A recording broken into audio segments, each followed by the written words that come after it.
Good afternoon, everyone. I'm Shalini, Executive Director, Center of Excellence in Urban Transport, CEPT University. Welcome to the third Mobilogue on bus maintenance and asset management as part of the Smart SUT Mobilogues series. This series is a part of the National Capacity Building Program under the Smart SUT program of the Ministry of Housing and Urban Affairs and is jointly organized by CRDF University and GIZ. This Mobilogue series is open to all, and I'm happy to let you know that more than 200 participants have registered for this session. The Mobilogue today will focus on discussing the successful international and national bus maintenance practices and the role of technology in improving the operational efficiency and durability of the assets. In today's program, we have two keynote addresses by our esteemed guests, Sri Natarajan, a senior Indian administrative officer who is the Special Secretary Government of Tamil Nadu, and Captain Ratna Parki, Executive Director, Association of State Road Transport Undertaking, ASRTU. I extend a very warm welcome to both of them. This would be followed by the technical session, where we have Mr. Chris Liang from Shenzhen Bus Group, China, Mr. Puneet Kumar from Tata Motors, Mr. Sudhir Singh from Trapeze India as the panelists. The technical session would be moderated by Sri Sanjay Bhatia, Consultant, Smart SUT GIZ India, and Mr. Amey Gopinath, Technical Expert, GIZ India. Sri Amarjeet Singh Lakra, Public Transport Expert and Adjunct Professor, COEUT, will deliver the concluding remarks and the vote of thanks. On behalf of CEPT University, I extend a very warm welcome to all our keynote speakers, panelists, moderators, and participants. Now, I would like to request Sri Natarajan to deliver the keynote address, please. Good afternoon, everyone. I am Natarajan, Special Secretary working with the Transport Department, Government of Tamil Nadu.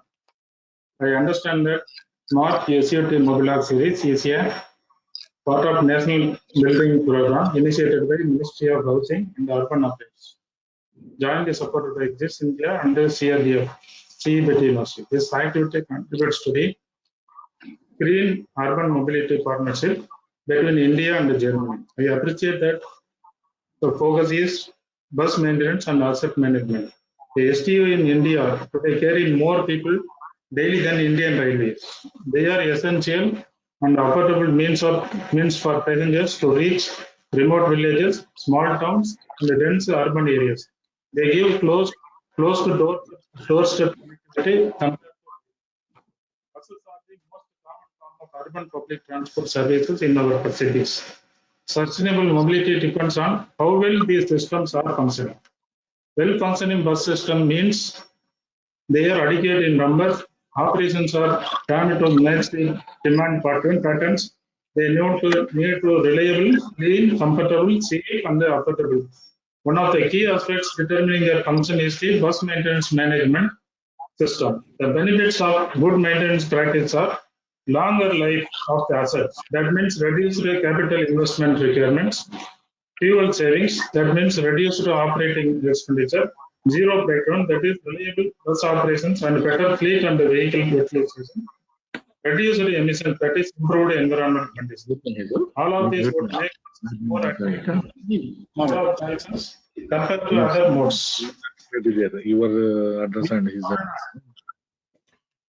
broadcast. Can you hear me? Yes. Hello? Yes, we can hear. We in Tamil Nadu are unique in terms of our STU based on public transport systems. We are the largest STU with more than 21,000 buses. We are also organized as city-specific STUs under Companies Act, which arrangements has worked on well for us. Our earnings per kilometer are one of the highest among STUs, despite very affordable fares. Also, we have practices and SOPs which have helped us to achieve very competitive cost per kilometer compared to other STUs in our country. The challenges we face in bus and other assets maintenance are similar to many other STUs. However, given our large bus fleet, large statewide and citywide coverages, high asset productivity, more than 300 kilometers bus per day on average, high load factors, wide bus fleet, we have additional challenges. We also face a large expectation from the public.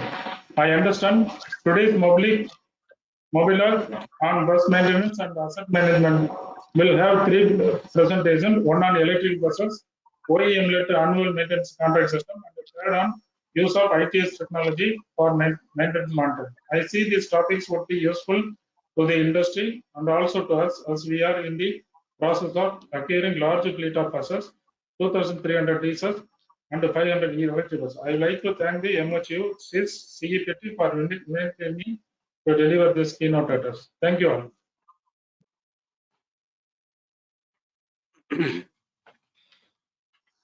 Thank you very much, sir. Thank you for highlighting the role of maintenance and asset management in improving the overall efficiency of the bus services. Now I would like to invite Captain Ratnaparki for the keynote address. Captain Ratnaparki has contributed significantly to streamline the functioning of ASRTU and has taken several initiatives for the benefit of ASRTU's members in developing an eco-friendly and sustainable public transport. He is on the board of several road transport corporations and also a member of the executive committee of Petroleum Conservation Research Association, CIRT Pune.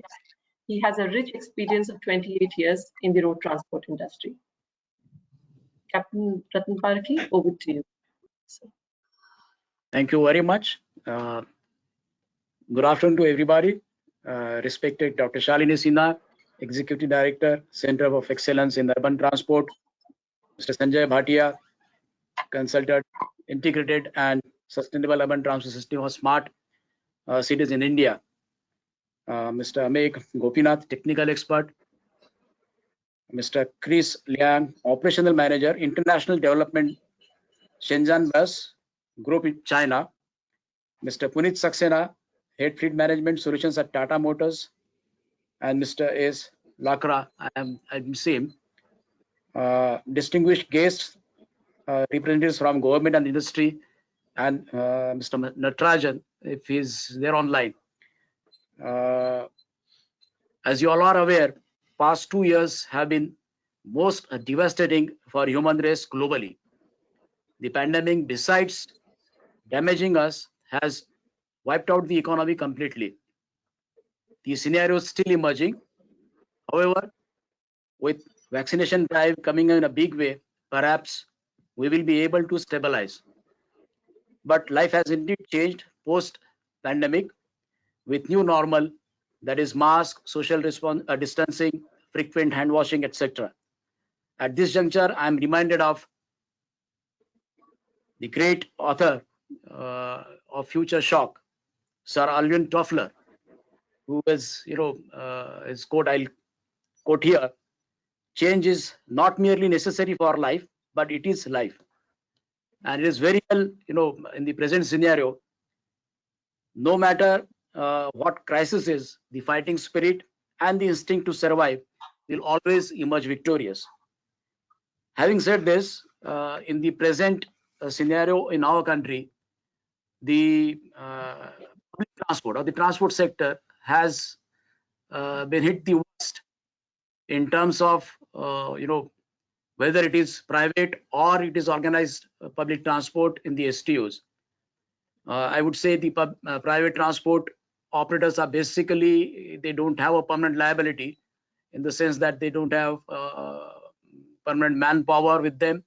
But as against this, the STUs with their infrastructure, the manpower with them, and the permanent liabilities have had to sustain huge losses.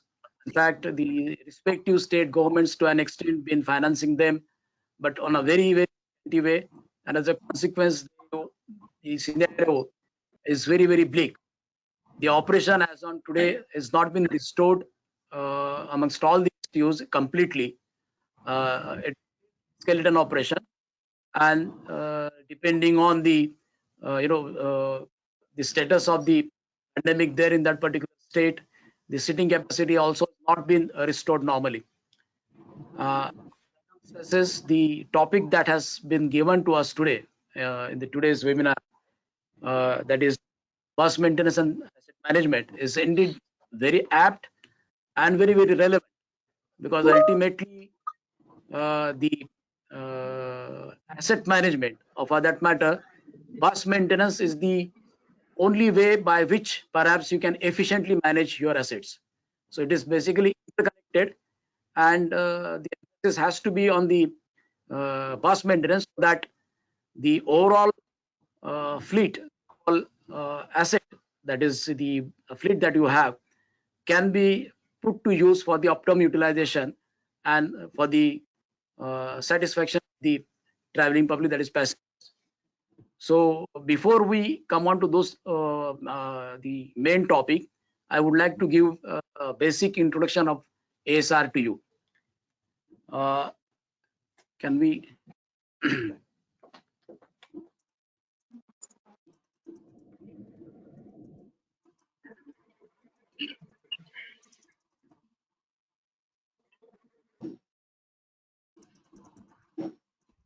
if we could be allowed to share the presentation, please.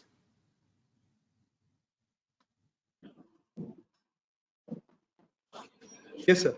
I just gave you the rights. Thank you so much.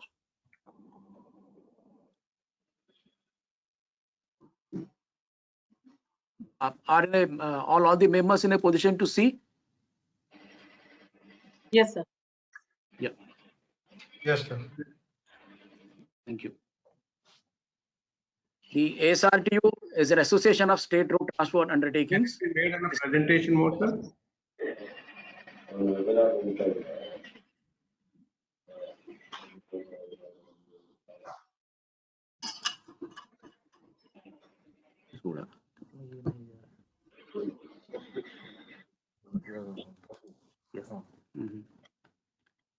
नहीं हुआ. Yeah.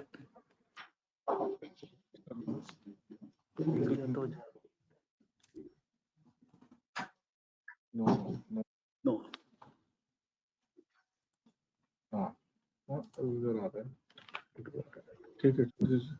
It's fine. Yeah. Association of State Transport Undertaking is basically an association established in the year 1965, and it has got about 61 members as on today. It is headed by an executive director, and it comes under the patronage of MORTH, that is Ministry of Road Transport and Highways. Secretary of Road Transport and Highways is basically president of the ASRTU. Now, this vice president is one of the CEO of the member STUs elected during the annual general body meeting, and he is also the chairman of the governing council of CIRT. There are about 62 state road transport undertakings as its members, which collectively own and operate about 1,750 crore kilometers per annum, with nearly 1,47,000 buses. The Central Institute of Road Transport, CIRT, Pune, is a technical organ of ASRTU established in 1967 for conducting training for STU staff and officers, testing of vehicles and automobile components, apart from undertaking consultancy services. Besides the activities, major activities that are being undertaken at the ASRTU are providing a common procurement service to ASRTU rate contracts for the supply of genuine auto spares through transparent and e-tendering system. The activity is done tenders for reported auto components manufacturers, and thereby financing rate contracts through a systematic and well-established procedure. ASRTU also invites applications from auto component manufacturers under the Vendor Development Registration Scheme, that is VDRS, for supply of spare parts, mainly for bus application and accessories, facilitating testing of components to ensure quality assurances, and training of personnel, formulate specifications of various bus spares, which is indeed very important function, besides other general items used for maintenance of bus fleet in STUs. Then we sponsor senior and managers of STUs for foreign study tours every year for providing exposure to top management of STUs for the global practices. Then we liaise with the various ministry of our government of India and other concerned departments to take up key issues regarding public transport issues in general and STUs in particular. CIRT undertakes consultancy and research assignments on transport policy, transportation planning, traffic management, maintenance management, materials management, human resource management, and management of information system. We also assist MORTH in their day-to-day decisions and policy-making activities related to public road transport and STUs. We are members of all BIS and AIS committees. Now, coming to the main topic today, that is bus maintenance and asset management. As I said, this is basically interdependent subject. Unless you have a properly managed fleet, perhaps you will not be able to manage your assets. The bus is the main resource for earning, and its health is prime most important for safe, reliable, and regular operations. See, the focus or the endeavor has to be optimizing your asset by way of utilizing the fleet available. Now, this will be possible only when perhaps you have a well-maintained fleet with you. Depending on the operational requirement, depending the size of the a particular unit, perhaps a depot, or if it is a private operator, depending on his own number of fleet, number of buses that he's got, he has to, and the nature of operation, he has to plan his maintenance schedule and accordingly make those buses available, because the endeavor has to be to see that the maximum buses are on the road and they are most comfortable, free from any breakdowns or any the overall quality of the maintenance, so that the passengers are not complain about the quality of the bus that is being offered to them, and at the same time driver also feels comfortable in driving the bus, and it is basically the journey is safe. So from that perspective, the bus maintenance has to be drawn depending on the pattern of operation in the particular unit. Now there are about 150,000 buses, out of which 7,000 are AC buses and 1,000 are E buses introduced recently under FAME 1 and FAME 2.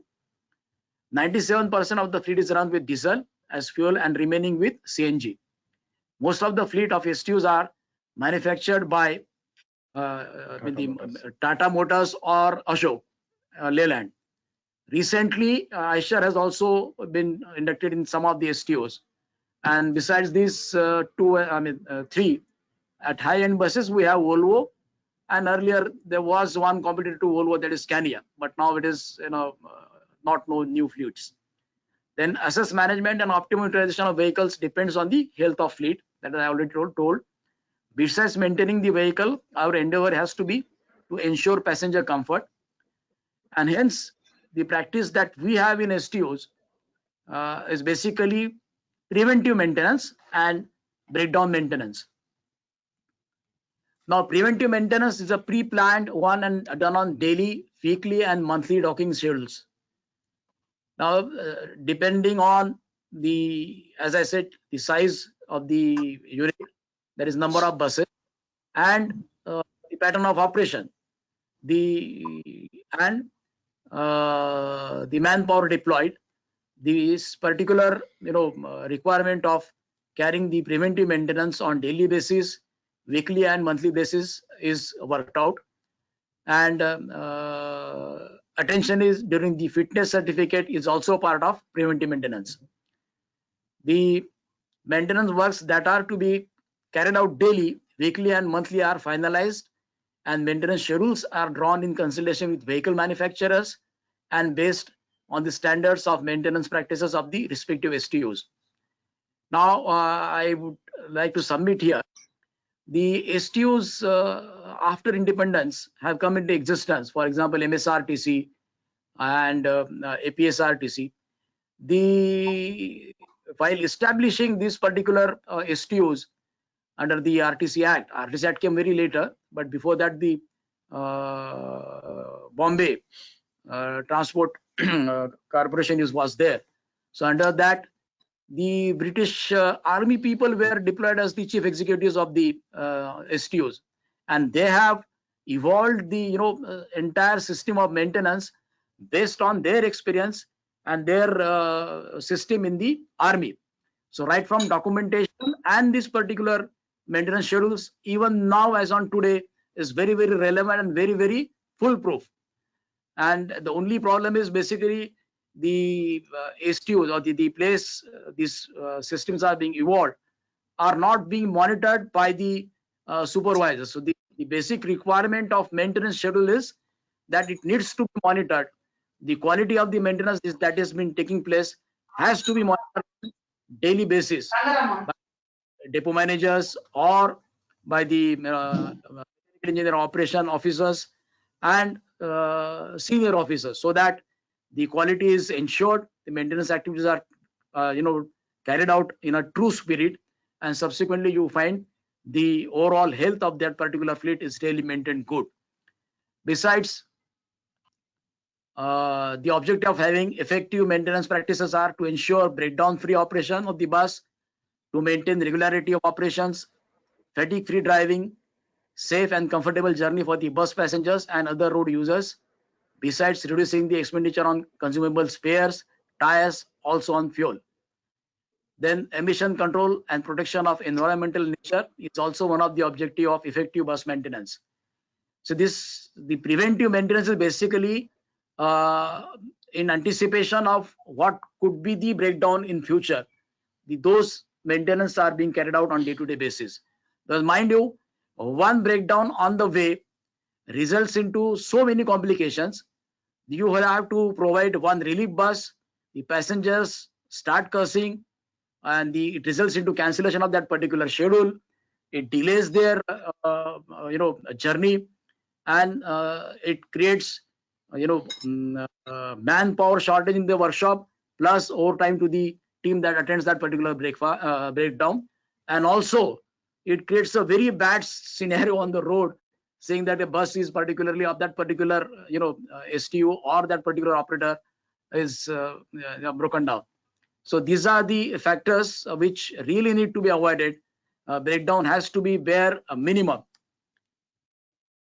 Now the various maintenance that we carry out is basically based on system in bus maintenance. These are engine system, cooling system, fuel system, steering and suspension system, transmission system, electrical system, brake system and ABS system, bus body condition, tire management. So all these systems are basically maintained, and the depot is the basic unit at STO level, whereas the major work, assembly maintenance, is done at the division workshop.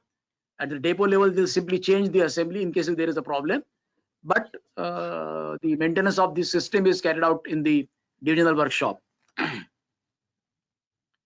Now each city bus will run about 250 kilometers every day, and official and long distance services bus runs for about 400 to 450 kilometers per day.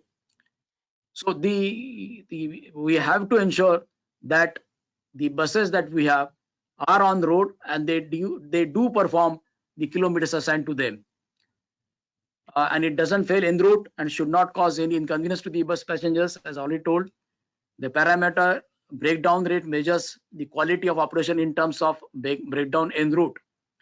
Now the breakdown rate is calculated as number of breakdowns per 10,000 kilometers operated. Ratnapaki sir, sorry to interrupt. Would be great if you could sort of conclude in 2 or 3 minutes. Yes, about to. The BD rate of the STO is as low as 0.10%, and that is breakdown for every 1 lakh kilometers operated. So these are the basic definition that is prevalent in the STOs. The expenditure incurred on fuel, tires, spares, oils and lubricants is also less and has set standards. Petroleum Conservation Research Association also recognizes the maintenance practice of STOs as the best, and private bus companies are advised to emulate such best practices. Manpower in garages, workshop are deployed as per the norms of chassis maintenance, tire maintenance, upholstery works, bus body repairing and painting, etc. The manpower, including officers, are imparted periodical trainings on maintenance practices. They are also expected for vehicle manufacturers plant visit whenever any new product or technology has come through. Now, adoption of new technology is the deciding, and the key is going to play a major role. Experimentation of new products, new technology will also be readily implemented in STOs as organized bodies of public transport. Workshop automation done to improve the maintenance efficiency. Advanced driver assistance system and collision avoidance system is being introduced for detecting drowsiness of drivers during night driving and also to identify any obstacles on the path. Providing adequate fire detection and suppression system, that is FDSS, in Volvo, Benz, Scania buses. Those are sleeper type buses, wherein the emergency fire hazards and proper training to the crew regarding their operation. Provision of vehicle location and tracking devices and panic buttons in all the buses in compliance with the CMVR rules to ensure women passenger safety in the buses. So with, I would sum up my presentation here, and thank you very much for having given me this opportunity. Thank you. Thank you, sir. Thank you for your keynote address and talking about the activities of ASRTU and the role of preventive maintenance in and the technology applications in improving the overall operational efficiency and customer orientation. Now we move to the technical session, and I would like to invite Mr. Sanjay Bhatia and Mr. Amit Gopinath for moderating the session. So over to you, Mr. Sanjay Bhatia. Yeah, and Amit. Thank you. Thank you, Dr. Shalini and Captain Ratna Parke. It was a very good, informative session from you. And in fact, I had planned a small context reading, but you have already done that. So I like to skip it. And you have done your job. You have made my job easy. Thank you for your presentation. And then let us now move on. And I'll just introduce the speakers, the panelists, and then maybe we'll take a small poll, and then we'll start with the discussions further. So we have on panel Mr. Chris Liang. He is from China and he is from Shenzhen Bus Company, and he is the operation manager and has been involved in fleet management and training and other parts of the business. So we have a good opportunity of listening to him.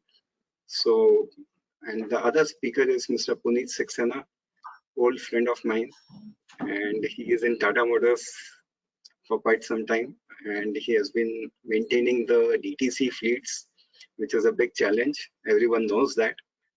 And he has been the head of even the electric buses, which are being introduced slowly in the country. Puneet is responsible for that as well. So we'll be actually listening to Puneet, very eager to listen to him. And then we have Mr. Sudhir Singh, who is the operations manager at Trapeze Group, which is basically into software management, and they provide softwares for depot management.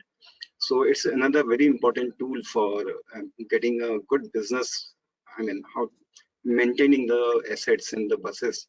So it actually helps a lot.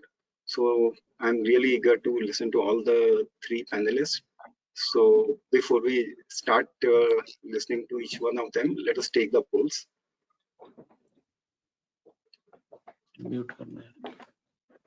Thanks, Sanjay ji.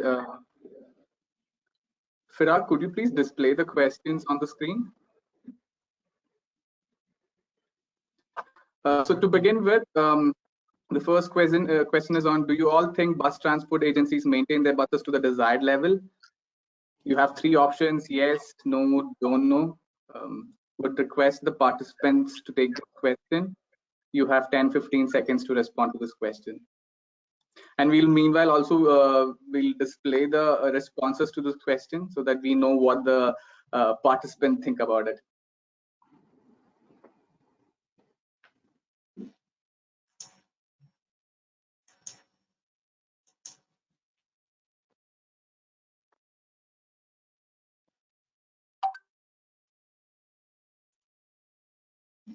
Chirag, are we good to display the answers? Have we received the responses? Great. So the participant think that the maintenance is something which is not up to the mark, and then we really need to work on that aspect. Thanks for the response, participants. Chirag, let's go with the second question. Please display the second question. So the second question is on what does inadequate bus maintenance lead to? So basically, what does it lead to, and how STU faces different challenges? So basically, we are looking at reduction in bus life, reduction in fleet and vehicle utilization, increase in breakdowns, and public transport becoming unattractive to passengers, and of course all of the above. So would request the participants and attendees to respond to this question. Like before, you have 10 to 15 seconds to respond to that question. Thank you.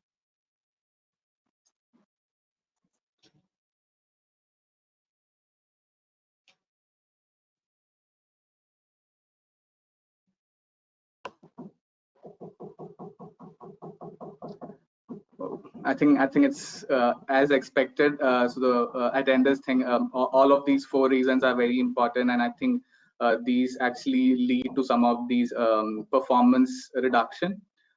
Completely agree with the participants. Moving ahead with the third poll question, Chirag, could you please display it on the screen? Thank you. Do you think there is a reason for why buses are not maintained adequately? Essentially, some of the reasons that we have listed are lack of financial resources, lack of technical manpower, technology, and equipment. And the third option being public transport authorities do not value the importance of maintenance. And you can also consider all these 3 options and take all of the above. Please respond to this question in maybe like 10 to 15 seconds.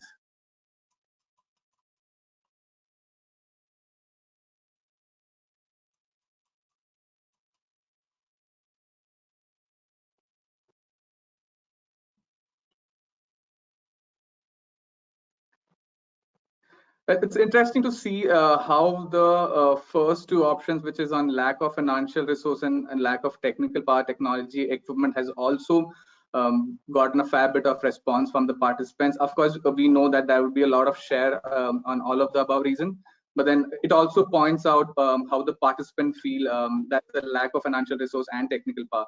And essentially, these are some of the key areas where we would also look into, and some of the speakers would also be shedding some light on each of these areas. Thanks to the participants and the attendees for responding to each of these questions.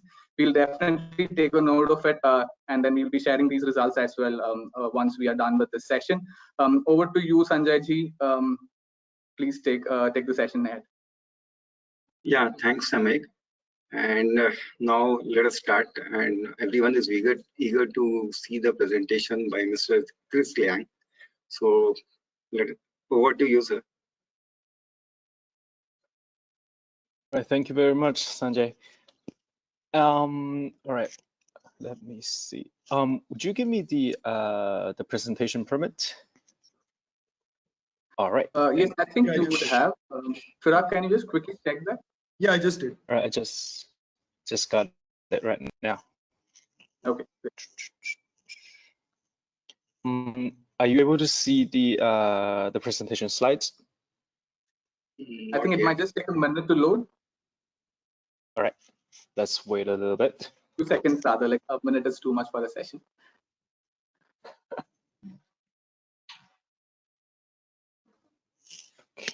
Oops. Chirag, could you please check? So this is again For the 2 of Can you stop expecting sharing more and from then the training, reshare your definitely screen? we also All right, let's do that. like to And address that select your and entire ensure desktop. that, in a 12-hour training session, Yeah, we maybe can Mr. include Liang, some could you more please try sharing your entire screen so that we get this? in the future. So thank you for this response. Now this is something that you can type into that what parts. No. Can you see it now? Not yet. Not yet. Not yet. All right, let's see if I can just dedicate the presentation to. Yeah. Now it's perfect. Now it's working? All right. Yeah, over to you, Mr. Lang. Yeah, thank you. Okay, where's my play button? All right, here it is. All right. Oh, hold on. It's stopped again. All right, it should work now, right?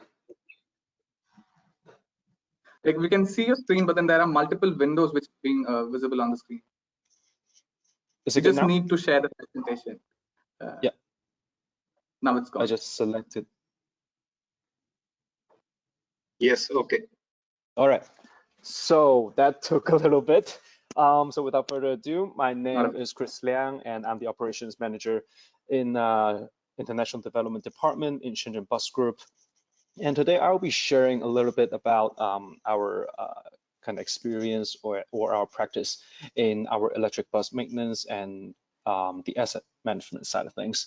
But in order to understand the way we operate, it's a little bit important to understand something about the city Shenzhen.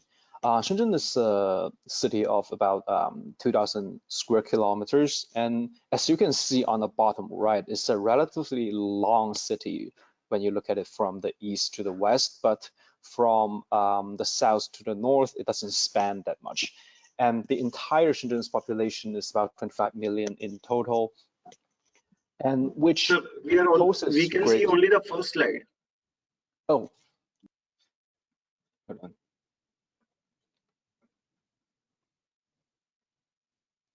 What about now? Yeah. All right, so the bottom right picture is relatively long when you look at it from the east to the west, and when it comes to the distance from north to the south, it's not that far between each other. And Shenzhen having 25 million in population, it poses great challenge for public transportation to move people around. So in the entire city, when we look at land transportation alone, there are 3 companies operating. There's the Eastern Bus Group, Western Bus Group, and us, the Shenzhen Bus Group. So we are focusing on different areas of the city. And in terms of our company currently have a staff of about 26,000, operating nearly 13,000 different types of vehicles, including taxis, cargo trucks, and most importantly, buses. And annually, we carry around 800 million passengers.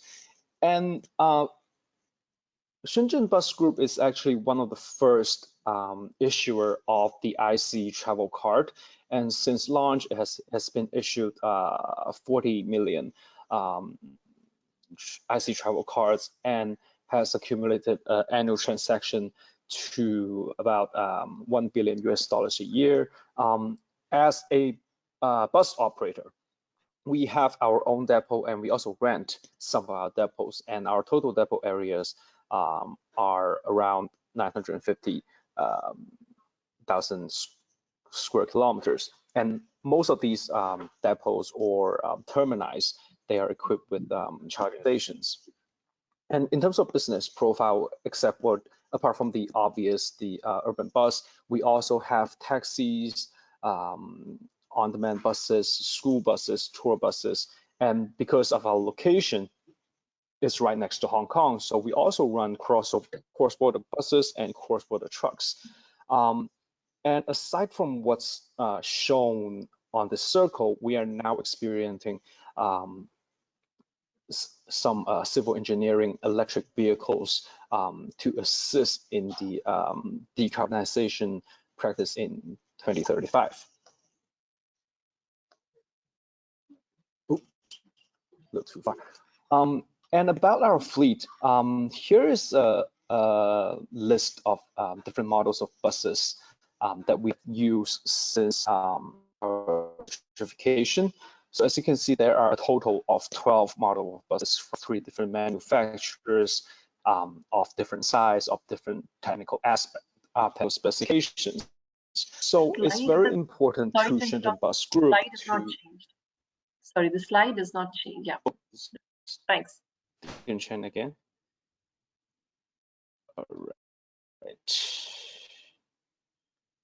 Let's do Now that. we can see it. Yes, it's changed now. Thanks. Okay, all right. So to continue, our fleets, this is a list of kind of historical data that the bus models and manufacturers that we have used. And currently, our bus fleet consists of two major manufacturers, the Nanjing Golden Dragon, also known as Skywell, and BYD. And BYD actually has taken up about 70% of our entire fleets. And aside from these bus models, because of how public transportation in Shenzhen has been changing in structure, we are also looking to reduce the size of our buses to make bus service more efficient to the public.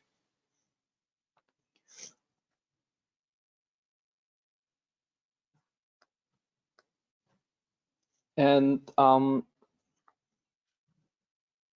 has the slide changed? There's a blank It has, slide. I think you have just skipped one slide. I think we will have to go back to the previous one because I see a blue screen now. Okay, let's do that. Is this showing a different slide now? Yeah, Yes. this is okay. Okay, all right. So now let's have a little bit of the overview of our technical work. So Shenzhen Bus Group has 18 dedicated bus repair maintenance workshops located in different areas of the city, and they are divided in a way that they only serve the fleets in a certain area. And each R&M workshops, they will service about 400 to 500 buses throughout the year. And there are different positions that's allocated in the workshop. The overall managing personnel, we call them the maintenance manager. He will be in charge of the technical and safety regulation management. And on top of that, he's also in charge of reviewing and updating these regulations on a year-to-year basis. And he also needs to allocate resources and acquire proper facilities for the daily work that is performed in the workshop. And the most important component of a workshop is the engineers. And what they need to do is simply just to repair the buses in compliance of company and national regulations, practice safety, safety precautions, and currently in Shenzhen Bus Group, we have around 2,000 of these engineers working in different workshops. And there's another very important role of the workshop, that is the safety officer. He would be overseeing the safety work performed, the work safety performed within the workshops. These kind of structures, they are not limited to the dedicated workshop only. So Shenzhen Bus Group has 108 fleets. So all these fleets at their main depot, they have a smaller workshop that is attached to the depot. And for a lot of the minor repair or maintenance work, even the first level maintenance, which I will discuss in a later slide, it will be performed on the fleet's level, because the content of the work is not that sophisticated, and it doesn't require a lot of space, or it doesn't require a lot of tools or materials.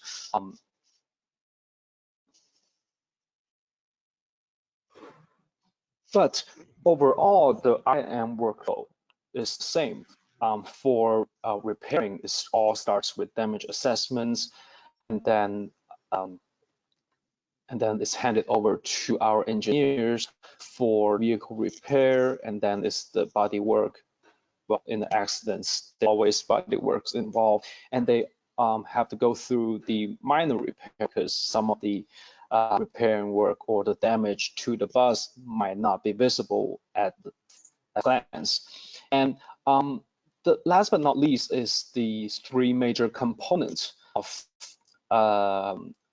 electric buses. Is the battery, drive motor, and the electrical cooling unit. And because the procurements and contract structure, the warranty actually covers all these three major parts. So from the basic warranty, it covers things like the vehicle's chassis, the vehicle structure, but only for a short period of time. What Shenzhen Bus has done is that we negotiated with the vehicles OEMs that some of the three major components will have a lifetime warranty. And during procurement and operation process, we also would constantly send our engineers and our workshop personnel to the vehicle manufacturers to receive different types of training about electric on their how to repair them, how to properly perform repair maintenance work. And so that after a few years, the vehicle manufacturers, they feel comfortable about contracting some of the repair and work back to our maintenance workshops. So that it would just become a new source of income to kind of stabilize the public transportation operation, because in Shenzhen, transportation is a very heavily subsidized industry, and currently the government is really looking to cut down the subsidies and make it more like a marketized business. So every bit extra income would be crucial to a public transportation operator, especially in China.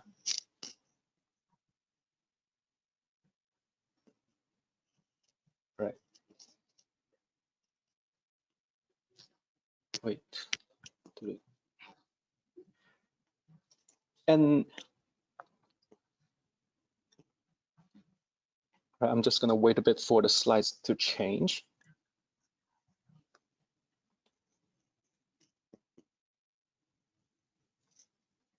So in Shenzhen Bus Group, as I mentioned earlier, there are different levels of maintenance, and what we are looking at right now is the two major categories of maintenance that we will perform on the buses.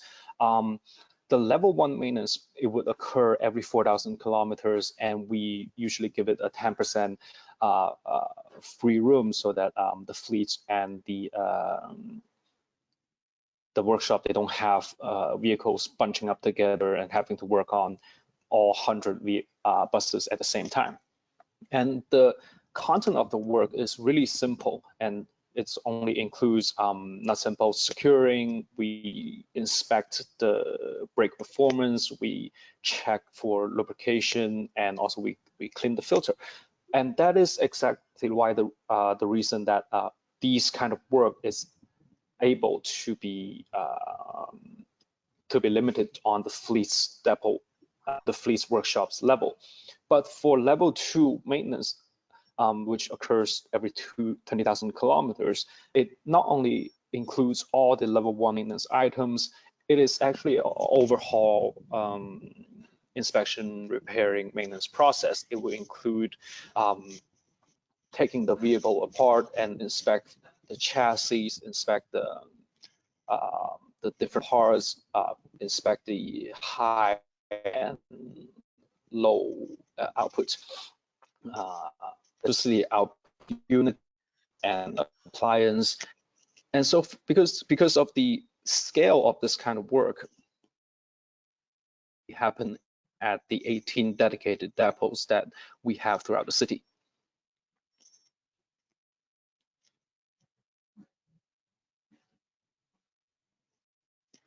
And in order to even better manage our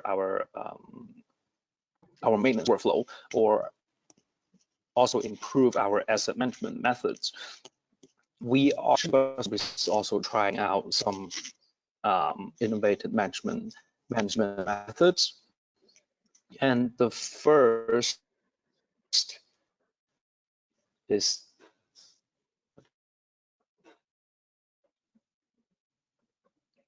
okay. Let's see. All right.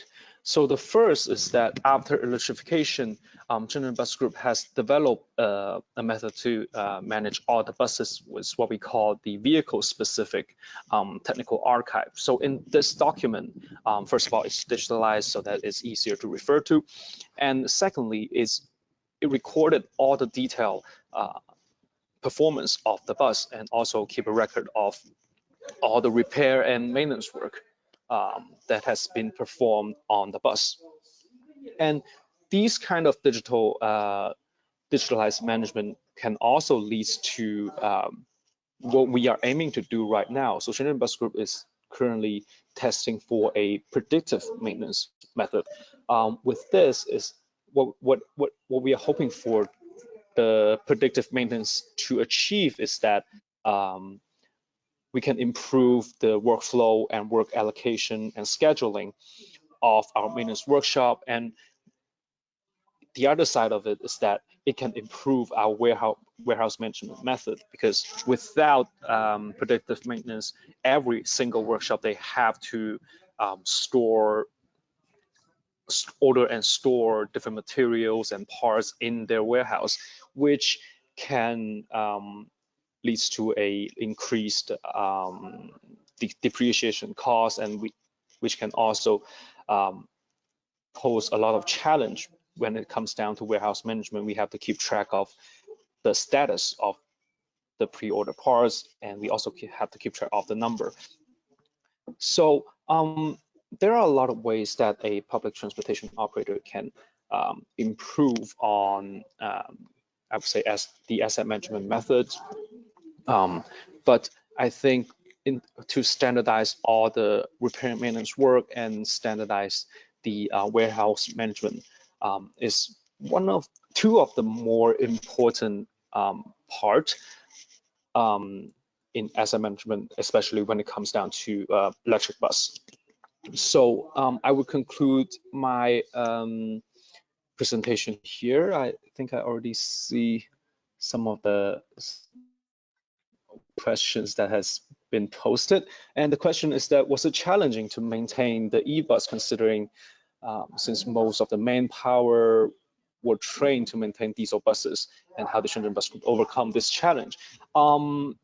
It was challenging at the beginning because Mr. Lang, yes. sorry to interrupt. Like, we'll take all the questions later after all the presentation. Meanwhile, our team was actually taking a note of those questions. So thanks a lot, Mr. Lang, for that very interesting session. And I really see there are a lot of key takeaways that we have from your presentation, essentially on the safety and fire precautions, and something very important that we should actually look into is standardization of updations and regulations, damage assessment, and essentially the various levels of damage assessment that you're doing at Shenzhen. And again, and some of the very interesting part that I really noticed was the predictive maintenance, and it actually improves a lot of the maintenance part and the quality of maintenance. So I really appreciate for sharing these very important takeaways for us. Moving ahead, I would request Mr. Puneet Kumar to present the role of OEMs in e-bus maintenance and in building STU's capacity. Over to you, Mr. Puneet Kumar.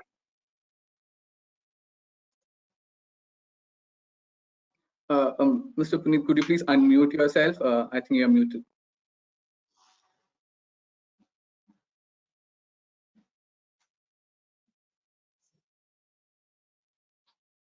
So we have shared the screen. Can you hear me, please? Yes, perfect. Over Yes, to you. we can. Thanks. One more thing, could you just put that slide on full screen mode?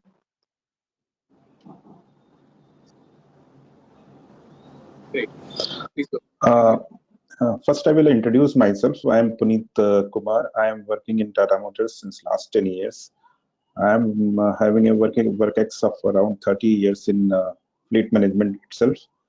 And I am taking care of fleet management for trucks, buses, as well as EV buses for Tata Motors. So please move to the another slide.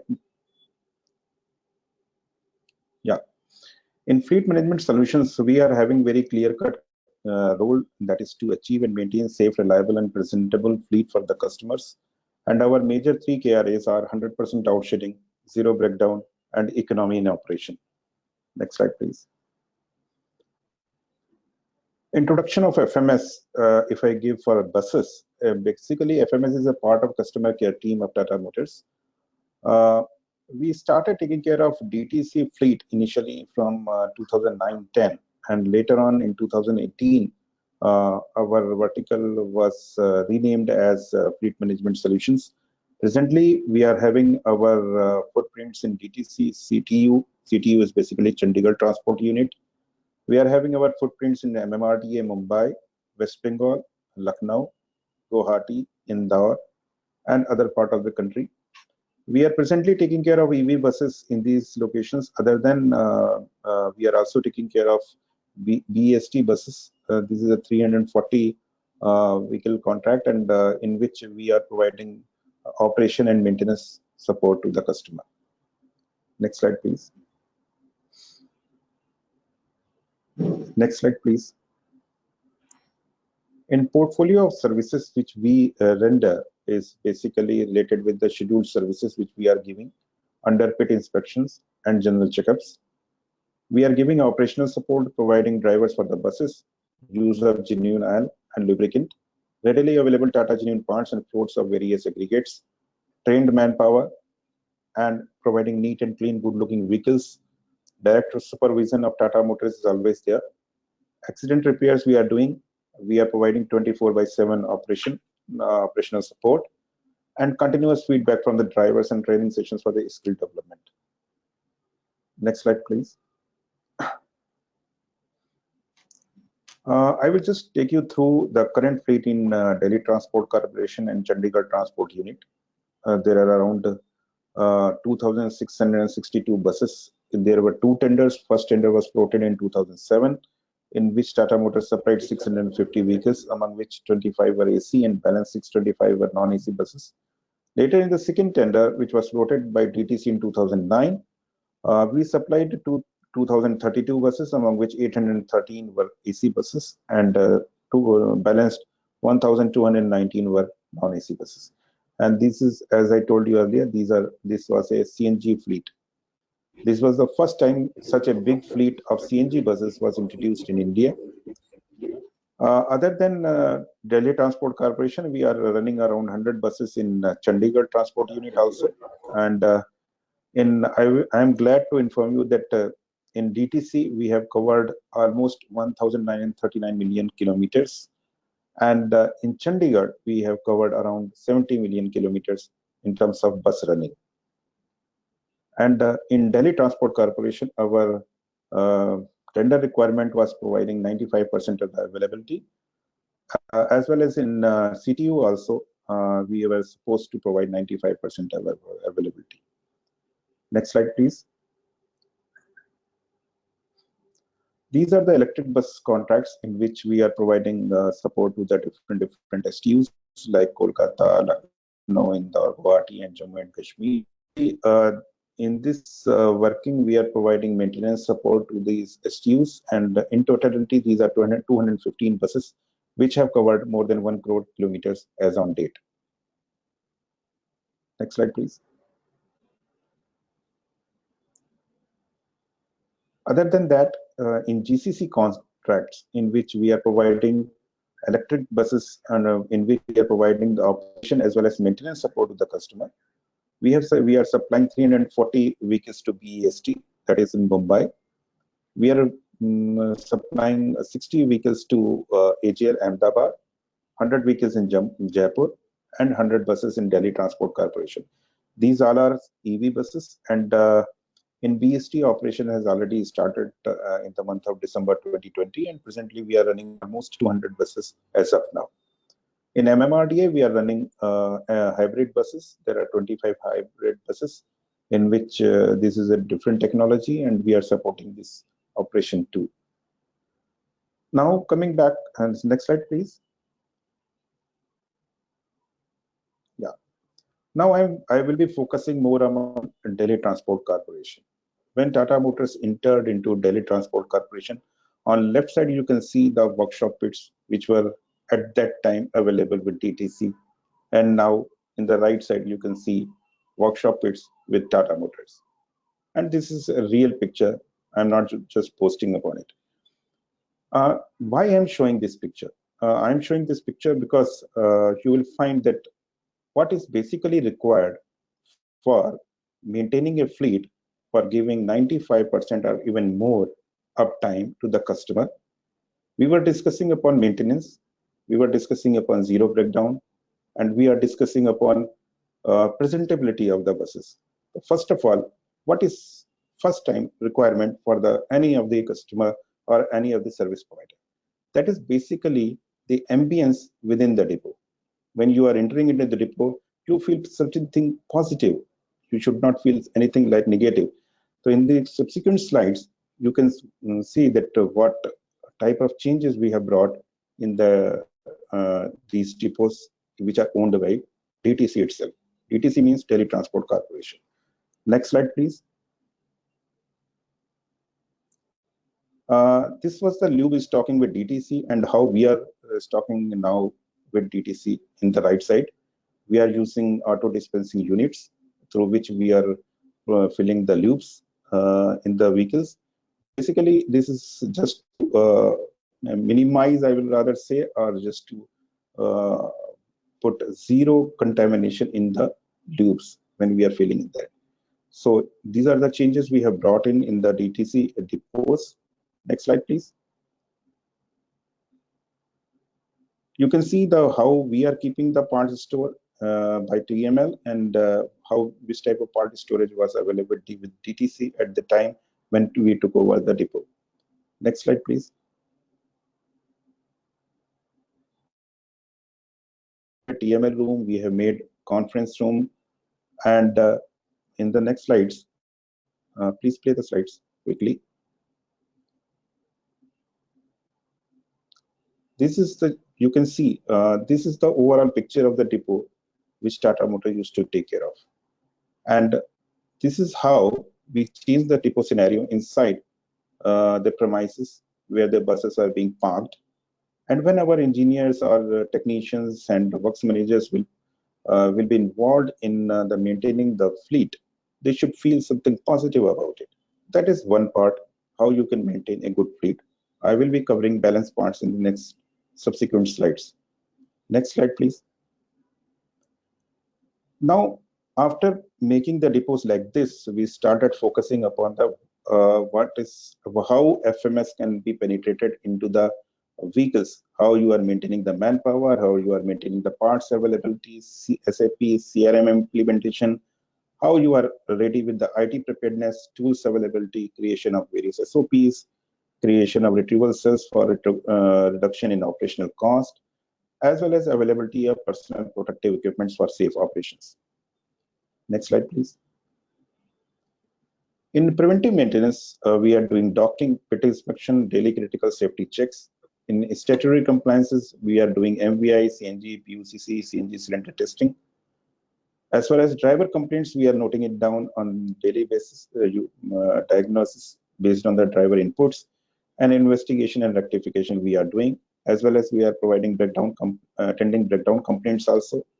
It is an online rectification, 24/7 assistance, and exclusive breakdown team and vans, so that in Delhi roads, none of the bus should be standing on the road in view of the breakdowns. While talking about the breakdowns and the availability, the best part is that if we will improve our preventive maintenance standards, the number of driver complaints will be much lesser, the breakdowns reports will be much lesser, and we will be maintaining a safe and healthy fleet for the commuters. Next slide, please. In preventive maintenance part, as I told you that we are doing daily checks, 10 days, and pit inspection and docking. Docking is basically after every 9,000 kilometers, we are taking the bus, stopping the bus for almost 8 hours. We are deliberately holding the bus. We are doing every type of checks. And these dockings are basically in the multiple of 9,000 kilometers, means 9,000, 18,000, 27,000, like this. And in daily checks, we are checking almost 10% of the vehicle every day. And the fleet is parked daily on the pit for under chassis inspection and greasing, and includes 43 preventive checkpoints inclusive of safety related parameters. Next slide, please. Now, after covering the maintenance part, I am just covering which type of SOPs we have created for maintaining the fleet. You name the criteria, you name the activity, and we are having a ready-made SOPs for that. Like which type of bus depot should be there, which type of inventory, how we are going to maintain do the inventory management, how we are going for statutory compliances, what about safety, depot process, accidental repairs, bus presentability. Next slide, please. Slide, please. Like maintenance of workshop machines, maintenance of workshop equipments, even how we are going to manage the loops, how we are going to usage of the diagnostic software. And next, there will be much more SOPs. You will find that how you are going to maintain the engine, air conditioning system, wheels and tires, engine accessories, brakes, radiator intercooler maintenance, door system maintenance, and transmission maintenance. So if we go with the aggregates, the SOPs are ready, and we are following strictly these SOPs because all these SOPs are made by FMS itself. These are not copied from somewhere. These are basically what we have experienced in the last so many years by maintaining the DTC fleets. We have created such SOPs. Next slide, please. Even in electricals, how you are going to do the greasing, that type of SOPs are also we are following in CNG fuel system, bus body, air suspension system, how we are going to use the telematics, even the tire pressure monitoring system, how we are going to use that, even that SOP is readily available with us. We have created excellent drivelines SOP in route safety SOPs and fire detection and extinguishing system. That related SOPs are also prepared by us, and we are strictly following these type of SOPs while maintaining the buses. Next slide, please. And after creating these type of SOPs, the third part, that is one of the major assets for us in fleet management, is the skill development, skilled technicians, skilled manpower. So we are having almost each depot. In DTC, we are having 25 depots, and all the 25 depots are having one training room. You can see the pictures of the training rooms. Next slide, please. These are the training rooms you will find in our each depot. Even next slide, please. You will find that even Tata Motors engineers are directly giving trainings to the staff and the technicians who are working over there. All these are whatever the participants you will find, all these are our colleagues from Tata Motors itself. Next slide, please. We have created docking service manuals also. There are 4 types of versions based upon our experience while maintaining these buses. These docking manuals are having, you can say, check sheets basically from 9,000 to 8,10,000 kilometers. We are having this docking service manuals available with us. Initially, this contract was up to 7.5 lakh kilometer for running of the buses. So we have created initially till 7.5 lakh kilometers. That was, you can find, it is version 4. But later on, now we are having running these buses up to 8 lakh, 70,000 kilometers even. Next slide, please.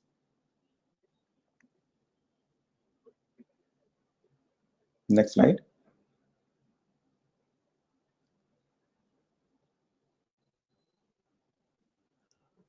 Now, after following the docking manuals, various SOPs, and then having a trained manpower, the fourth important aspect of maintaining the fleet is parts availability. Being OEM, we are having a major edge in the sense that parts are always available with us, but definitely there may be certain glitches. We may have 95% availability of the part. The service degree may vary from 92% to 95%.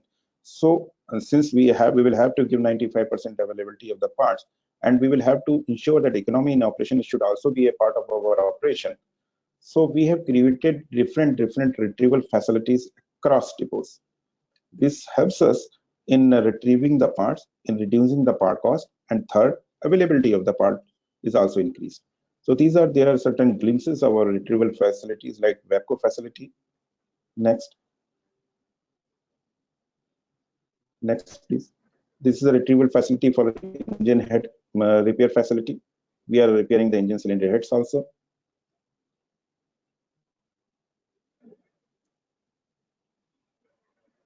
I think this is the previous slide. Yeah, next one.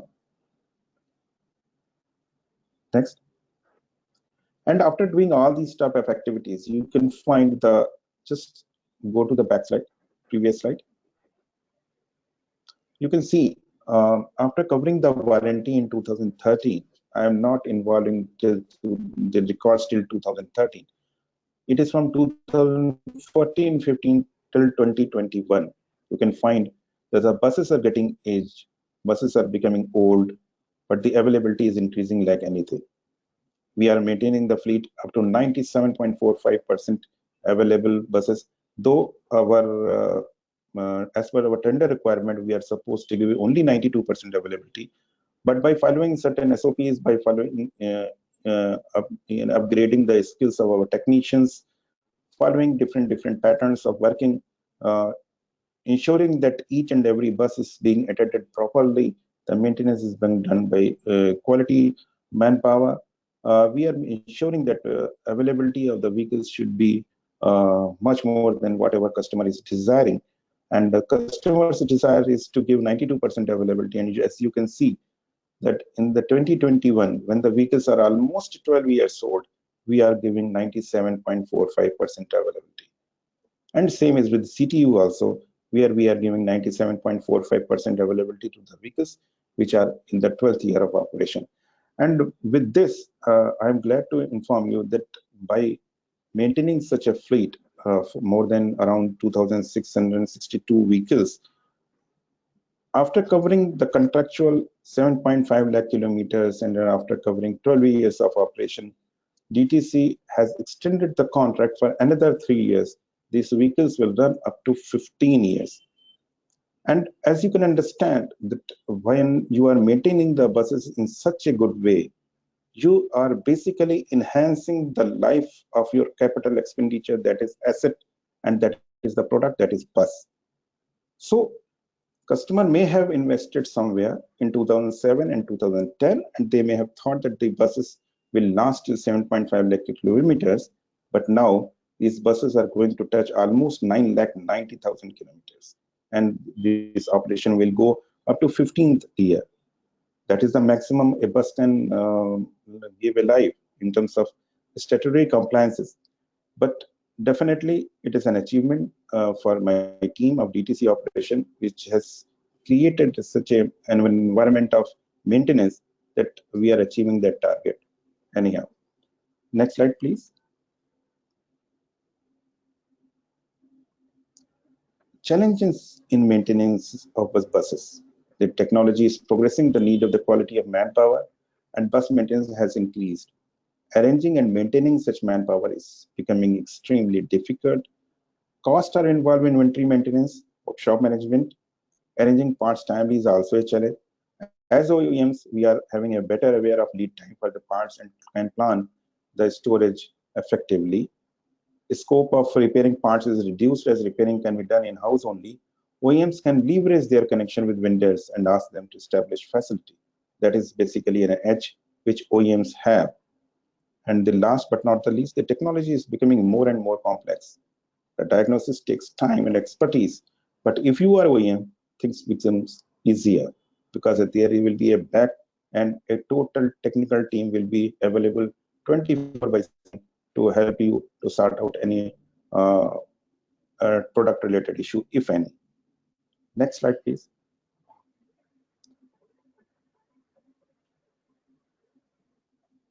Next slide, please. Usage of new technologies. We are using SAP while maintaining the data.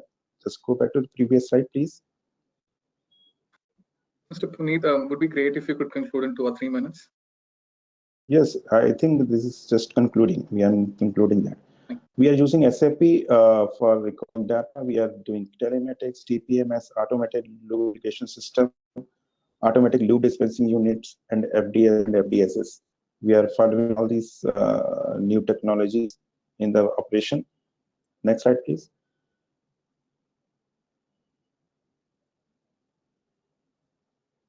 And that is from my side. Thank you. The benefits of giving maintenance, just a last slide which I want to cover. Can you please go back to the previous slide? That is an important part I want to cover. Yeah, benefits of giving maintenance to OEMs. First of all, use of better maintenance practice and genuine parts leads to higher bus life. No investment in workshop will be required by the customer or STU. STU can save running cost of workshop. STUs has not to bother about manpower availability, no hassle for arranging parts, no hassle for funds management. There will be 24/7 by 365 days background support. Accidental damage will be taken care by OEM. Investment in tools and fixtures. We established repair facility to ensure quality of repairs, curated SOP creation for bus maintenance, and continuous trainings to drivers and the technicians. With this, I am concluding my presentation. Thank you. Thank you, Mr. Puneet. I think that was a very interesting presentation. And first of all, let me congratulate you, first of all, for running 2,000 million kilometers for DTC. I think it's a big achievement. And also, like, it was great to see some of the on-ground situation in DTC and how some of the challenges were dealt by Tata. So I think that was a very good session, and I'm sure the attendees would have liked that presentation. Moving ahead, I would request Mr. Sudhir Singh to share his experience on the role of software solutions, basically mitigating challenges faced by STUs and asset management. Over to you, Mr. Sudhir Singh. Yeah, hi, good afternoon. Can you give me the rights to present, please? Sure. Firal, could you just quickly look into that? Yeah, I just. Are you able to see my screen? Before you start, Mr. Singh, it would be great if you can sort of conclude your presentation in 10 to 15 minutes max, because we are actually running short of time. Yeah, we'll do that. Yeah, over to you. So, hi, everybody. My name is Sudhir Singh, and I look after operations at Trapeze Group, and we implement software solutions in public transport domain. Let it be bus, train, or taxis, we do everything.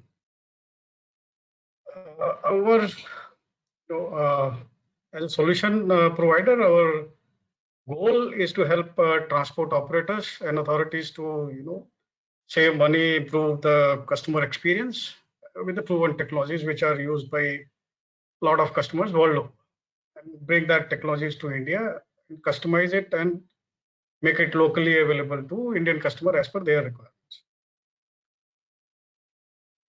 Trapeze Group is part of CSI, that is Constellation Software Inc., which is a very huge group, has around 20,000 plus employees with a revenue of around $3.4 billion US. We have presence in 150 countries. As far as Trapeze Group goes, it is based out of Canada and has 40 plus offices. And we, as a company, Trapeze Group works only in the public transport domain.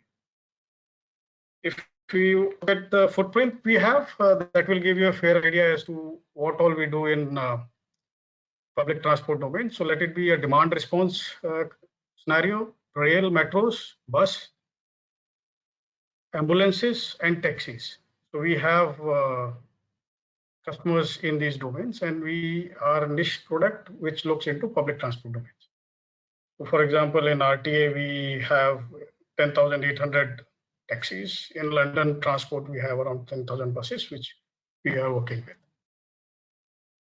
And as a turnkey ITSCS project in Riyadh, the complete RTPI is looked after by Trapeze. That's an ongoing project. We have around 2,500 customers worldwide, some of them being in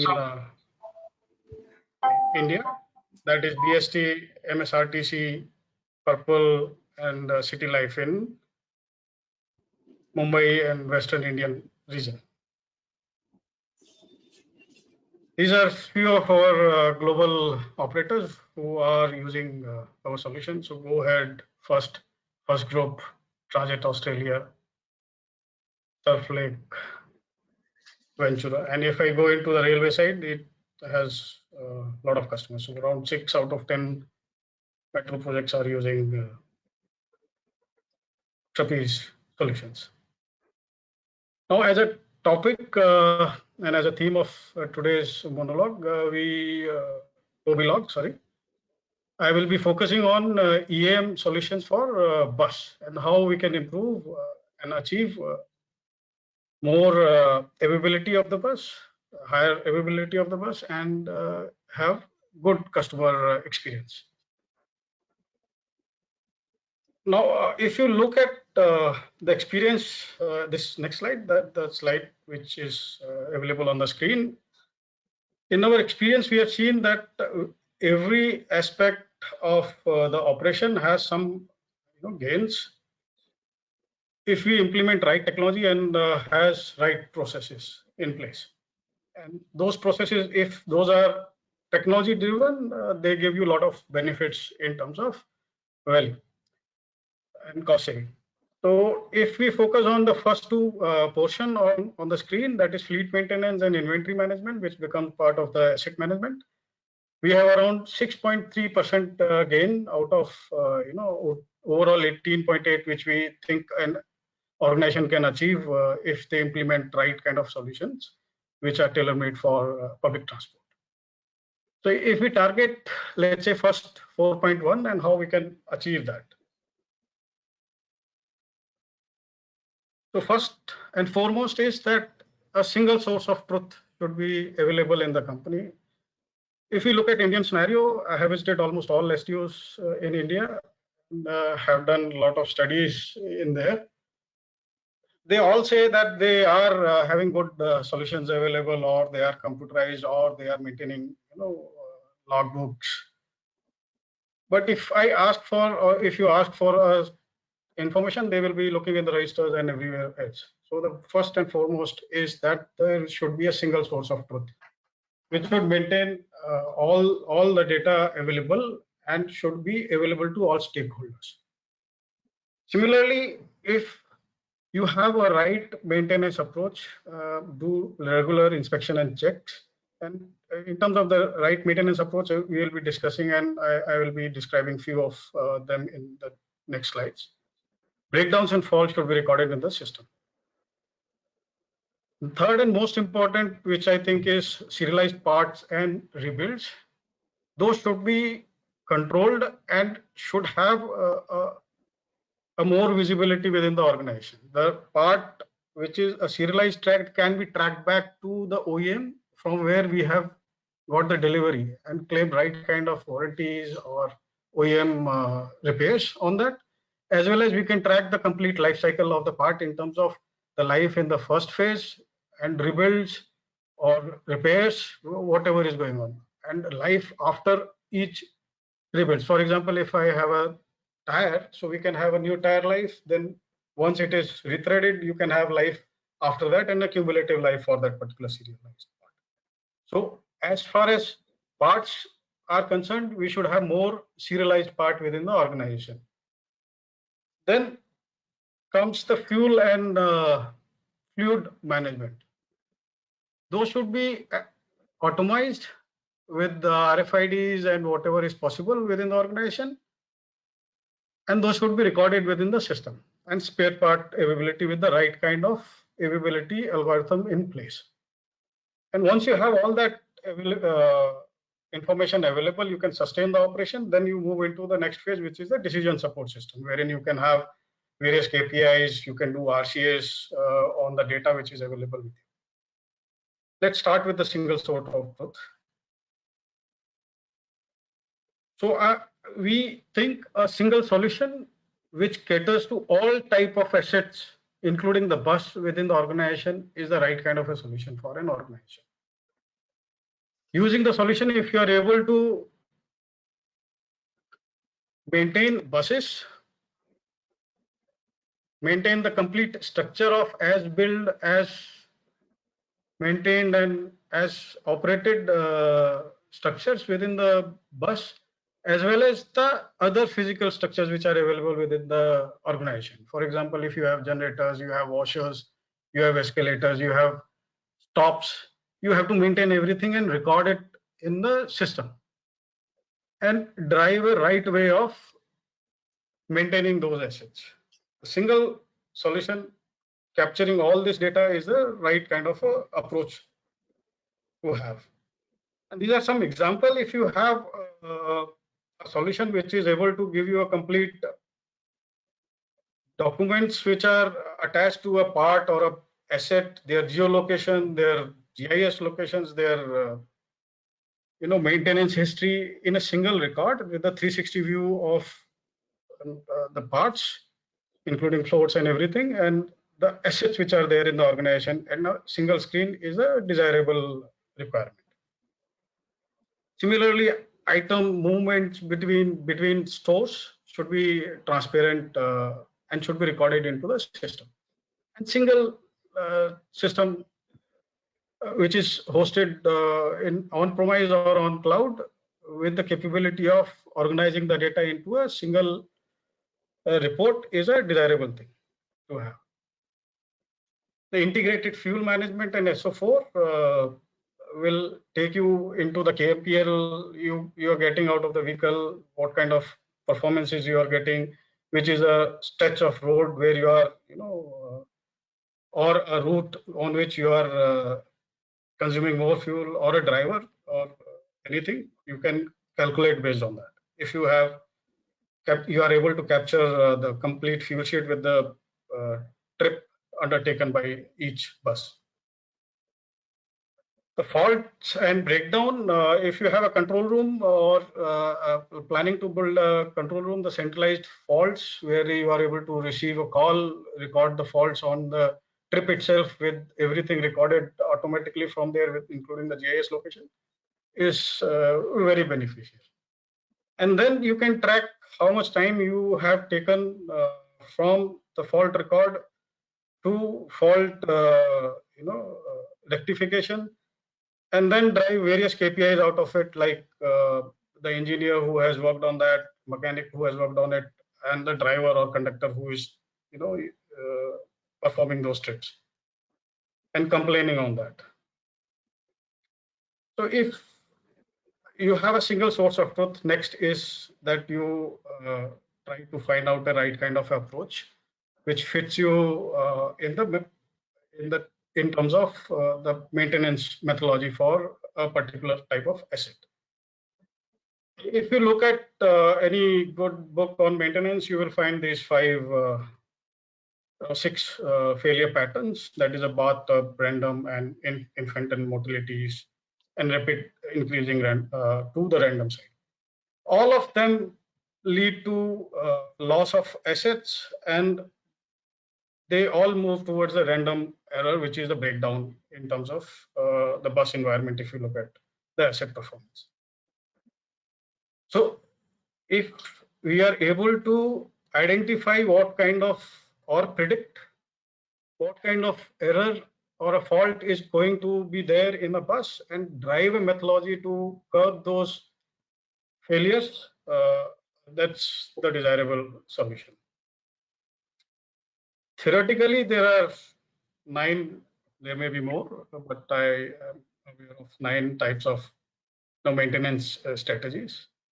If we look at Indian environment, we claim that we are in 5th, that is, we are doing a preventive maintenance with inspection, but more or less it is still 4th, which is a time-bound performance, which is based on a calendar or based on kilometers run or hours, not even hour. In India, we only do maintenance on the kilometer run. So if we take it docking, day schedule, whatever name we give, major, minor, but those are basically event-based, which is a calendar or a kilometer-based event, which is time-based maintenance. But the idea is to move from time-based maintenance to probably in the preventive phase, and then to the condition-based monitoring, and then have a predictive maintenance wherein we are able to detect the failures and curb those failures in the early warning indicators. those can be automated with a lot of tools. For example, if we take an example of tires, if we have a tool which is able to measure the depth of the or automated and record it in the system, we are able to identify the bus which is giving you a lot of trouble in terms of the tire usage, as well as the side or the position which is creating issues for you, and do the corrective action for that. The idea is to move towards that. And we look at the PF curve, time from the potential failure, if you identify the potential failure to the functional failure, the right time to do the maintenance is between these two phases, wherein you get much of the benefit. And this will give you the performance out of an asset. So idea is to move from the normal Indian typical time-bound maintenance towards the predictive maintenance. If I remember, Mr. Lang has said that they maintain the bus, individual bus related data, and then they drive an policy or a procedure to maintain that particular bus. And that is the right approach to do the maintenance. And with the data and the right maintenance of methodology, we will be able to achieve those kind of maintenances. So the condition-based maintenance will give you lesser overhead cost, and everybody knows the benefit, so I don't have to read it out. But how to achieve this condition-based maintenance in Indian scenario? Now, for that, we need to first have record the data into the system, and then have certain tools which are able to give you an individual bus performance and roll it up to the organization level, to all the stakeholders. And BI or a insight tool from Trapeze does that wonderfully, which is specifically tailor-made for buses. And this is true for all type of assets. So if I and record the complete data into the system, then I will be able to draw that data and drive each model-wise, make-wise, and individual bus-wise data out of that, and decide what is the right approach or what is the right methodology for doing the maintenance for that particular asset.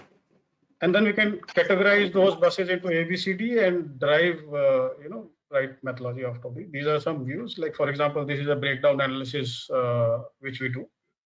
And then we can have a graphical representation of the breakdown over, a period, a timeline, and with what are the top 5 breakdowns, how to curb them, have some campaigns run within the organization for a type of model or make, and curb those issues within those buses, and reduce the breakdown analysis. And this can be, also reached out towards driver. If one driver is always having a puncture at one particular location, that can also be known from recording the right kind of data.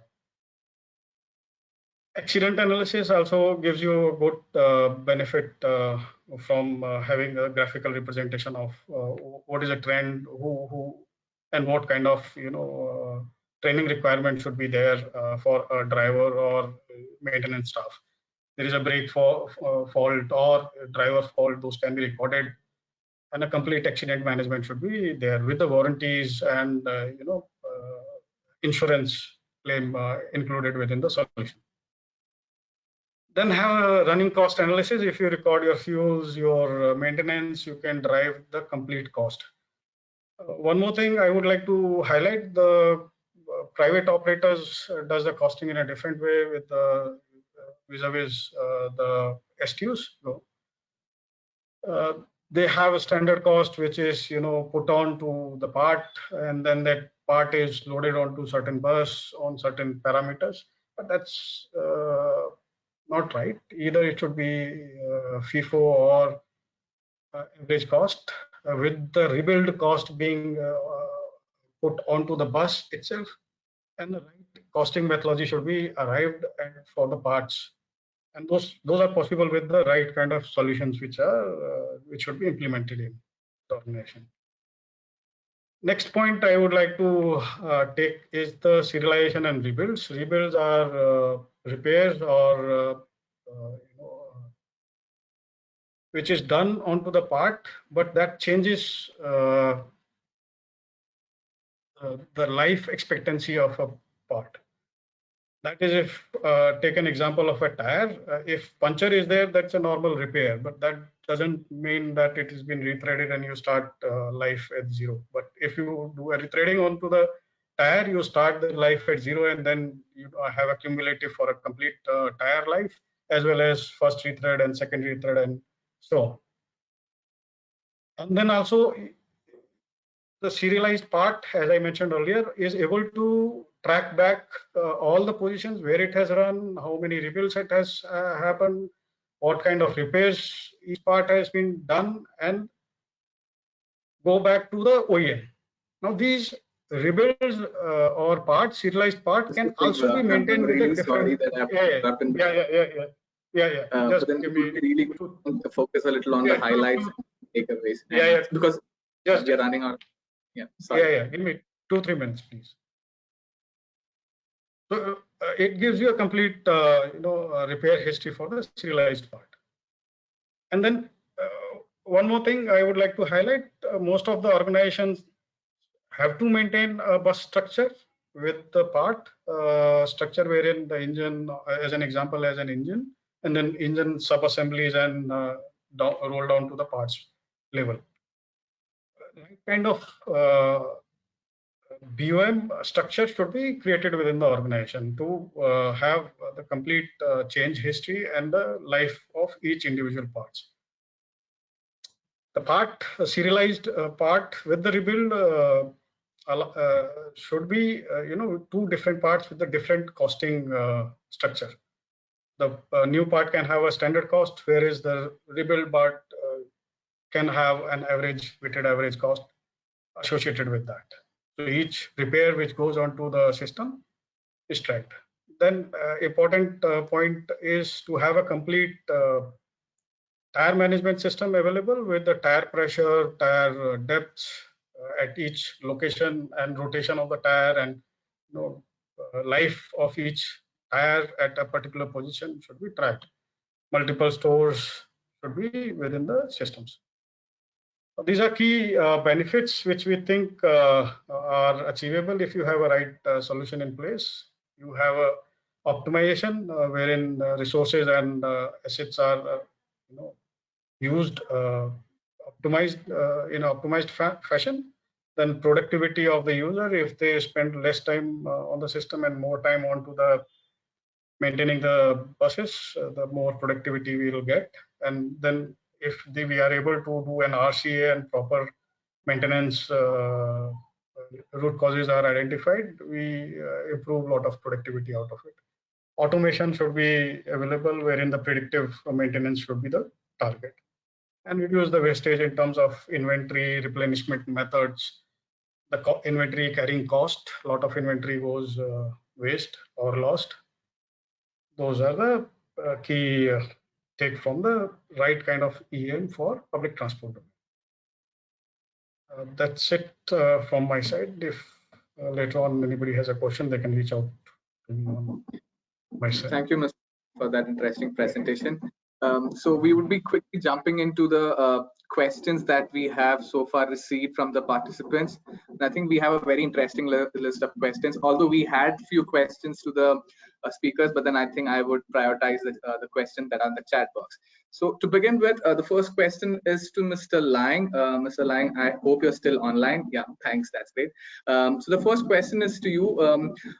That's from Mr. Laghu Parashar. Was it challenging to maintain the electric buses, considering since most of the manpower were trained to maintain diesel buses? So how did Shenzhen Bus Group overcome this challenge?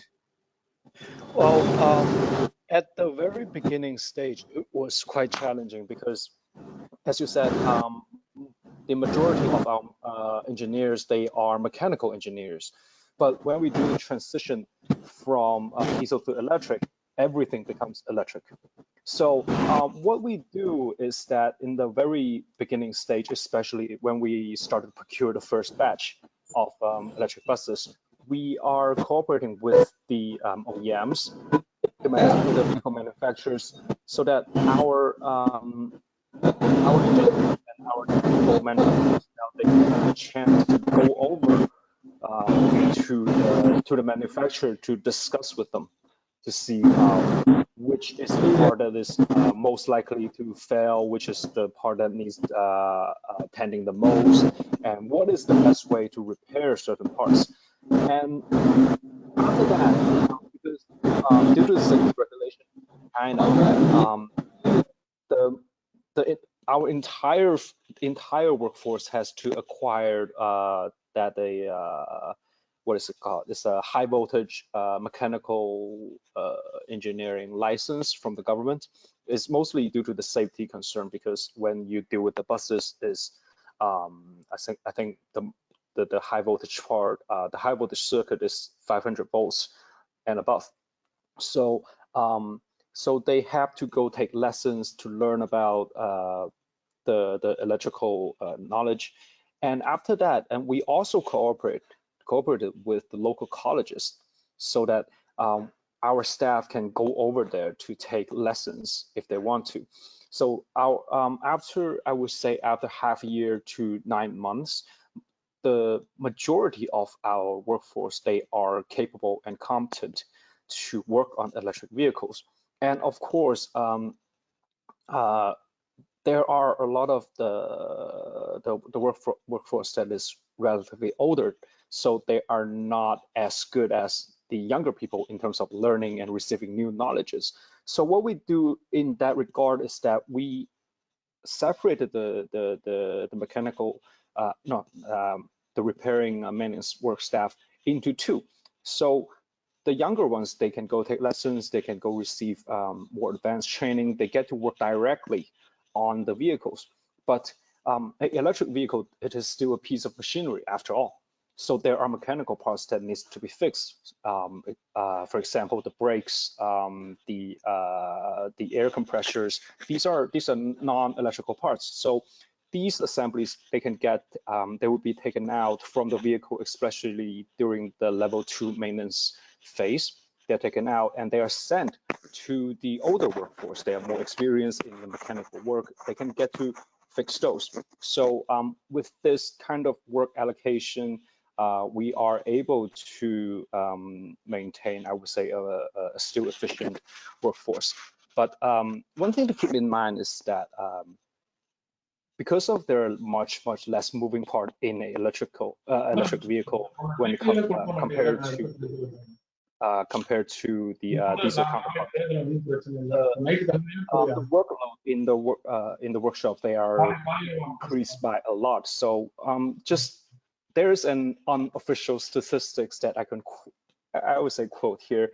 Back in the days when we were running an electrical diesel fleet, so I mean our staff, they work, our workshop is open 7 days a week during work hours, but most of the days they would have to pull overtime to 7 or 8 o'clock in the evening. After the transition though, they are able to work only 6 days a week, and they also get off work at around 3 or 4 o'clock. So there is a much less labor demand when you transition from diesel to electric on the workshop's perspective.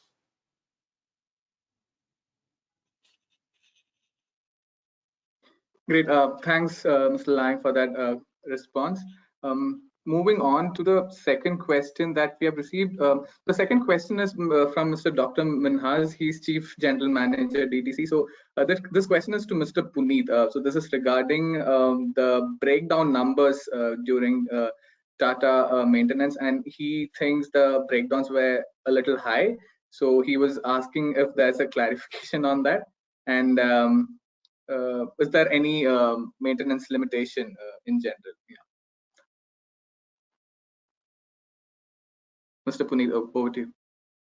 You are muted actually.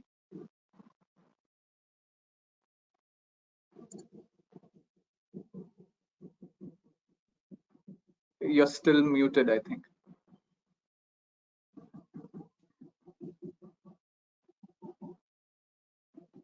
We can't hear you. Firak, can you quickly check his audio?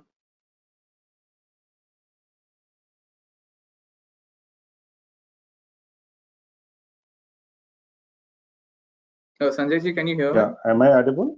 Yeah, Am I can you? audible now? Yeah. Now it works. Yeah. Thank you, Mr. Minhas, for your question.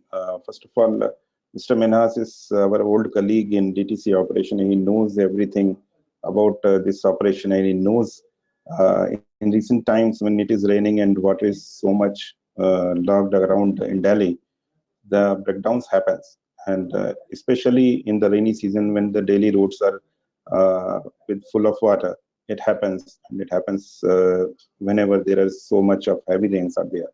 So yes, it is a little bit dependent upon the climatic condition in the Delhi.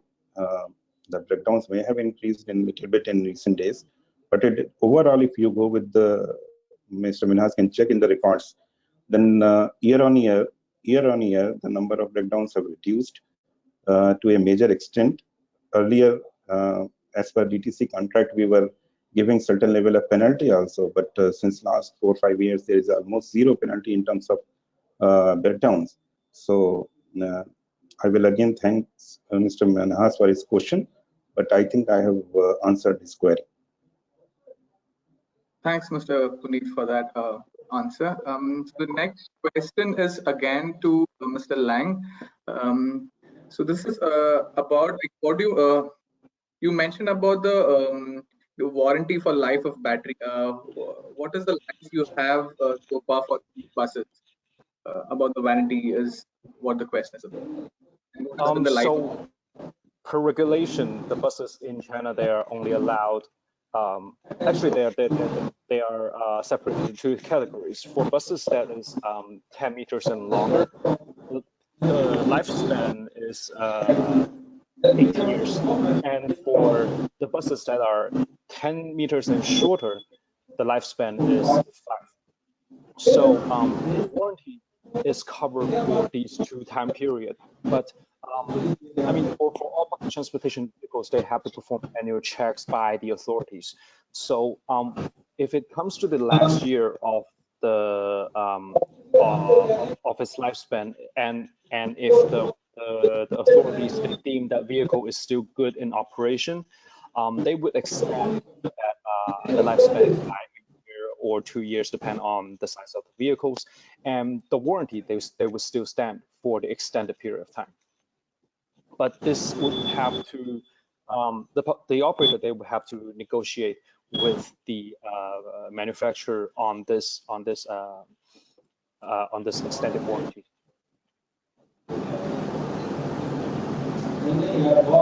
Thank you, Mr. Lang. So moving on to the next question.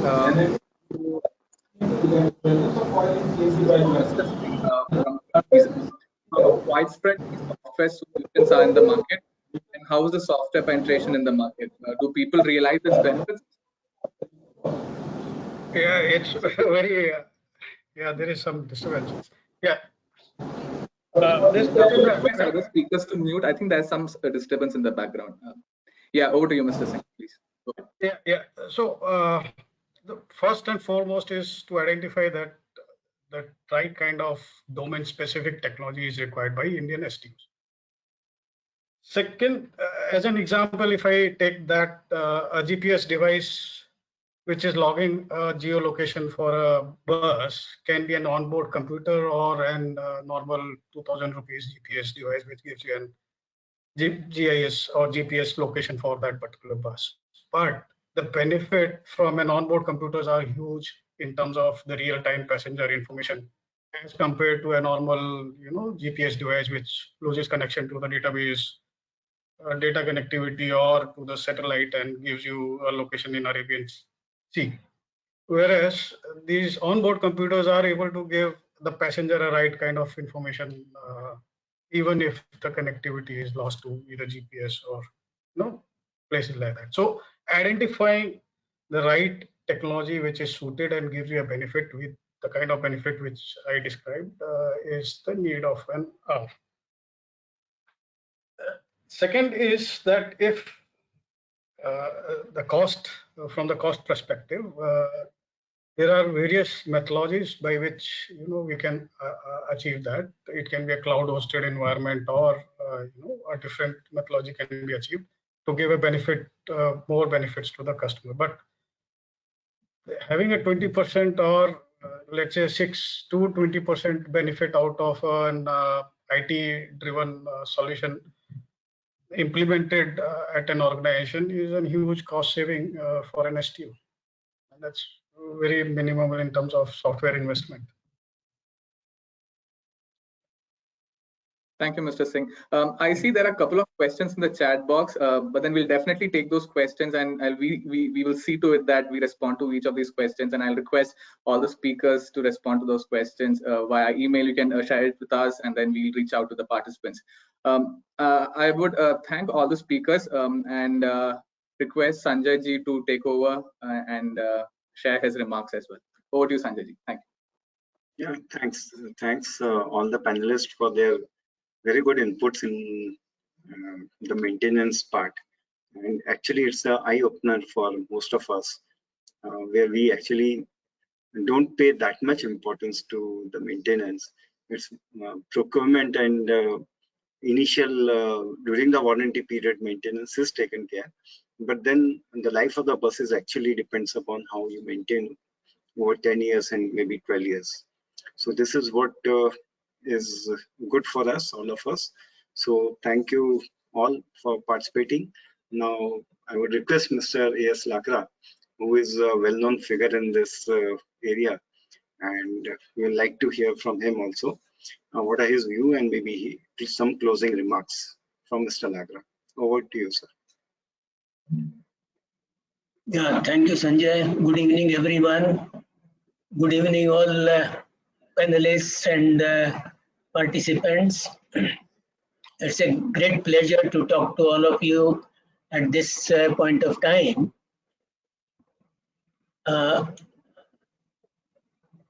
Let me go with the kind of challenges indicated by Mr. Natarajan, Secretary, Government of Tamil Nadu, related to performance of bus fleet and providing affordable, reliable transport system to the public on one hand, and then increasing cost of operations on the other hand, and making a match of these two is becoming a big hurdle at every place, including Tamil Nadu STUs. And in spite of those kind of hurdles, the existing STUs are trying their best to perform at the highest level. Tamil Nadu State Transport Corporation undertakings are an example of obtaining highest performance in these cases. Then Mr. Ratna Parkhi, ED ASRTU, highlighted how a collective effort by all the operating STUs can bring out certain requirements at a minimal cost to benefit all the STUs. For example, procurement of spare parts is very, very difficult process. It has to be procured through a very transparent open bidding system. Now that requires specifications of spare parts. No vehicle manufacturer is ever able to part with the specifications of those spare parts. And ASRTU in collaboration with CIRT is doing a human's job for the STUs by developing specifications of these items through the process of reverse engineering. Each and every item is destructively destroyed and then tested for all its parameters, and then the ASRTU enters into rate contracts with various vendors at costs which would be significantly less than those of the vehicle manufacturers, and thus the STUs collectively try to reduce cost of their spare parts. This was one of the highlights given by Mr. Ratna Parikh, ED-ASRTU. And then the kind of the volume of operations ASRTU and the STUs collectively are performing in the STU in the country is very, very commendable, and they are all doing it very well. Then he also indicated some of the types of basic maintenance activities performed by different agencies or different STUs. at various locations, and how those objectives, those maintenance practices are leading to obtaining their laid out objectives of maintenance system. Mr. Kreis Lang, of operations manager of Shenzhen Bus Group, had discussed about a very important and very live subject currently related to acquisition, operation and maintenance of these electrical buses. And they have probably the largest the size of electrical buses operating in that country, in that by that group in China. And they have, in fact, look at the variety of the systems they have. Battery size ranging from 103 kilowatt hour to 600 kilowatt hour, and thus the range of operations of each bus would be significantly different. But then they must be entering into one very difficult aspect of standardization of spare parts, acquisition and repair and maintenance of the spare parts, and development of skills. One very difficult aspect, what probably appears to be difficult to acquire and handle at all places, is the depot size. The depot size, what they are indicating, is to house about 400 buses. In fact, at one of the locations in African countries, I was looking at it, the kind of bunching it takes place at the time of peak outshedding of buses from the depot. It was no man's business to look at it. The 400 buses, almost all of them have to go out of that depot in just in 1 hour. And then similarly, when they come in, they'll queue up for long distances. Managing all these buses also becomes a big challenge for the depot manager looking after it individually. But the Shenzhen Bus Group appears to have been doing a commendable job for maintaining these buses and operating them in an effective manner. That's what Mr. Liang highlighted. And he also indicated that the basic difference between these electrical and the diesel fuel operated buses or CNG fueled buses basically relates to the batteries, the ECU, the motors, drive motors. In fact, these buses would have not only just drive motors, but a large number of other motors related to the steering system, the compressor, the water pump, and all those kind of motors.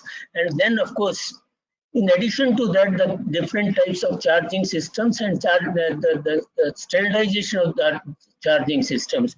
I think probably Mr. Liang could have enlightened us on those charging systems and standardization of charging systems for these buses. And then for these smaller battery size the buses, how do they really overcome the range anxieties or the time kind of operational span lost in undertaking opportunity charging or even swapping of these systems, how they have been coping with it. Probably we could have more of this sometime later on in these aspects. One very important aspect he highlighted is about the organizational structure, and particularly having a safety organization, a safety cell, full-fledged safety cell in their system, not only after fire safety, but the industrial safety aspects as also the bus safety aspects, all the processes and systems making available there.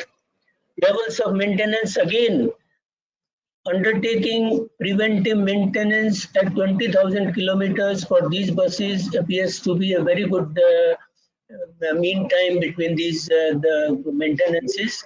And next one is at about 40,000 kilometers. In case of diesel buses or CNG fueled buses, such kind of MTBF is hardly available. They require much faster and therefore larger kind of maintenance. Mr. Puneet Saxena of Tata Motors Limited, of course, highlighted the very enlightened experience in a complicated system, CNG buses, where the entire AMC was with the Tata Motors. And in that AMC, there were certain discretionary items, whether it is to be done by the vehicle manufacturer, or whether it is because of the fault of the vehicle manufacturer or because of the operator, and those things probably have led to a lot of complications in the management of the system as a whole. But the kind of improvements Tata Motors have shown in the facilities, workshop facilities, the workshop hygiene, the workshop ambience, they are very, very good, and probably we need to follow these things in almost all our systems, so that when a workman enters these places, he feels like working there rather than getting repelled from the smell or the look or the layout of the system. Those are some of the very good aspects highlighted by Mr. Saxena. And then they have also created SOPs for almost every task. I suggest Tata Motors sharing these SOPs with almost all STUs for their guidance and for their assistance. That would help them all to improve their facilities. Now, in spite of all those aspects, he further indicated a few challenges faced in bus maintenance, and one related to their own aspect is supply of spare parts. Almost all vehicle manufacturers have been trying to spare the supply spare parts, but then they have been trying to resort to the management by exceptions, that is, supply high value items fastest. Low value items probably they could ignore, because that does not add to their turnover. But then this does not help the maintenance man. A maintenance man requires all these spare parts in kit form at one time, so that he can then assemble or repair the system in one go. But if high value parts are available, low value are not available, then probably he cannot still make use of those parts to repair the system. I think we will have to look at that aspect of over-emphasizing improving turnovers, then making the system work better. Then Mr. Sudhir Singh of Trapeze Group highlighted use of ITMS and the related systems in bus maintenance. It's very good. We definitely almost all STUs and all bus operators are trying to acquire these systems. One aspect probably what somebody had from out of the participants had earlier asked, the cost benefit analysis, of course. I just indicate an example. One STU was one new company was to acquire about 100 CNG operated buses, and then the complete ITMS system. Cost of the buses was only about 50 crores, whereas the ITMS system was costing 300 crores.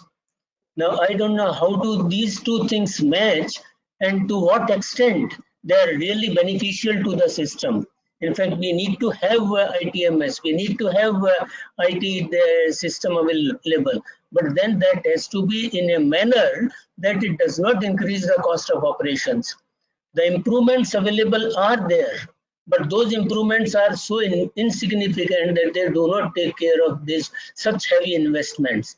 Therefore, I personally feel that the use of ITMS has to be in a manner which improves the system to a larger extent and provides more benefit to the organization than the cost, not only to the organization but also to the users of that the services provided by that organization.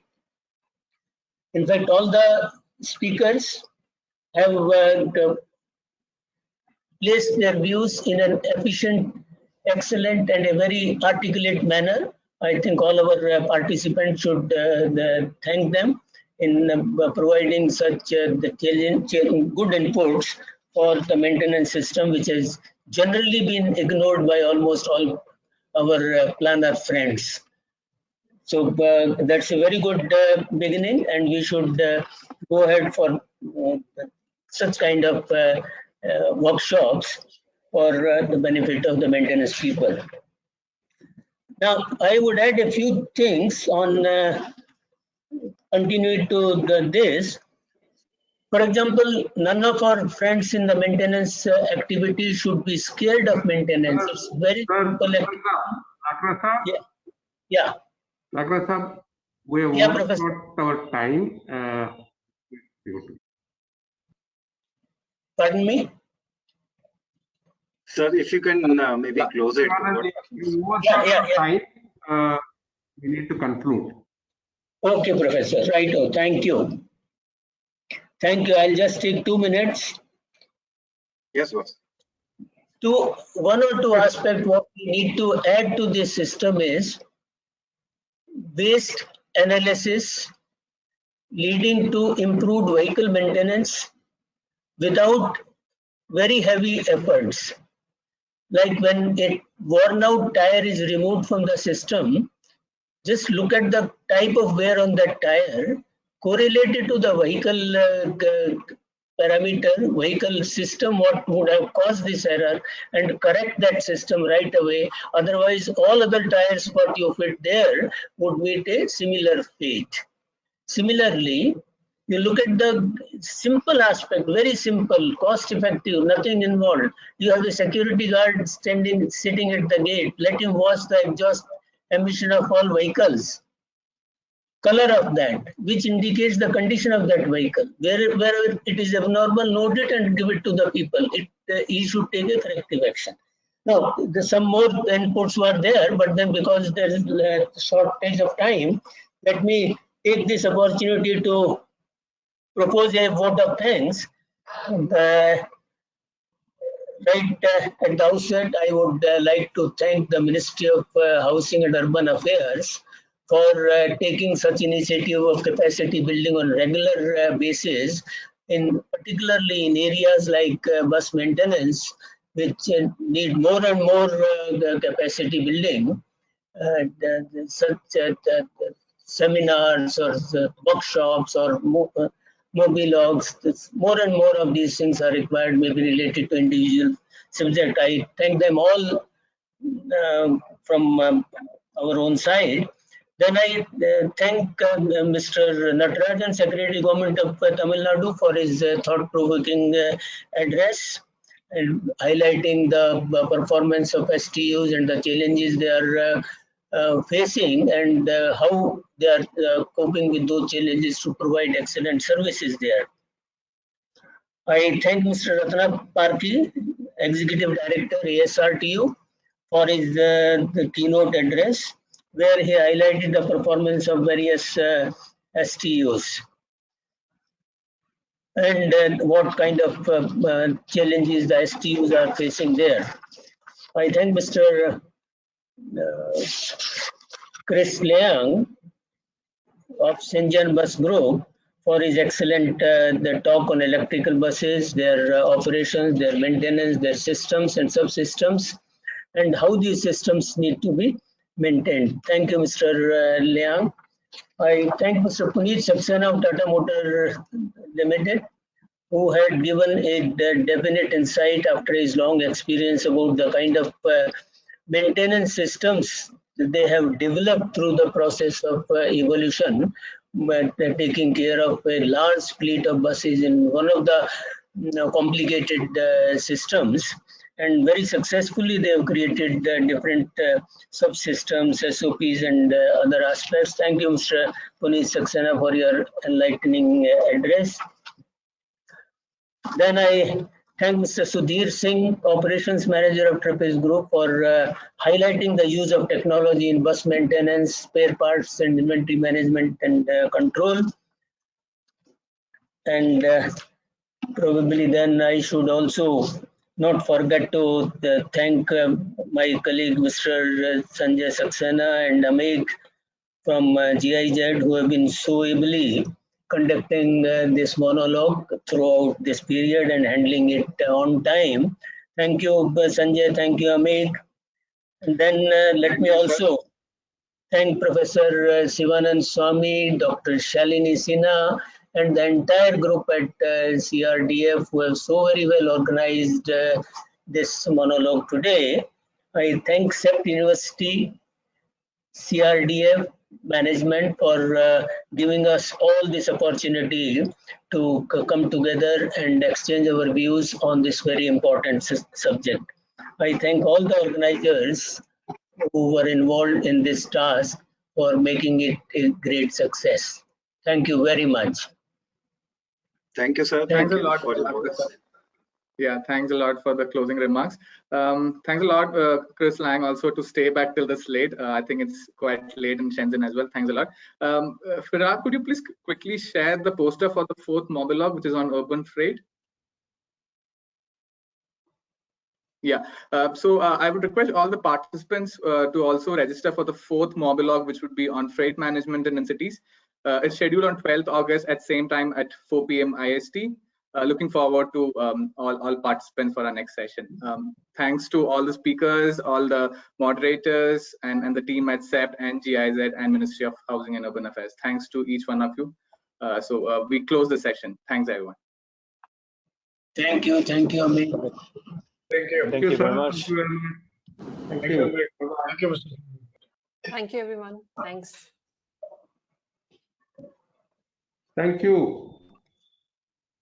Bye-bye. Thank you, sir. Bye. Bye. Yeah. Thank you very much. Thank you, sir. Thanks, everyone. Thanks, Chris Lang, for staying till the end. I think it's 9 o'clock in Shenzhen already. All right. Thank you, Professor. Thanks, Amit, Sanjay, Lakra sir. Wonderful remarks. Thank you very much. Yeah. Thank you very much. Very thoughtful, sir. Thank you. Bye. Bye. Bye. Good night, all. Bye, Mr. Bye. Thank you. Bobby. Bye. And bye, Bye, Amit. Thank you. Shantanu. Bye, Professor. Bye, Sanjay ji.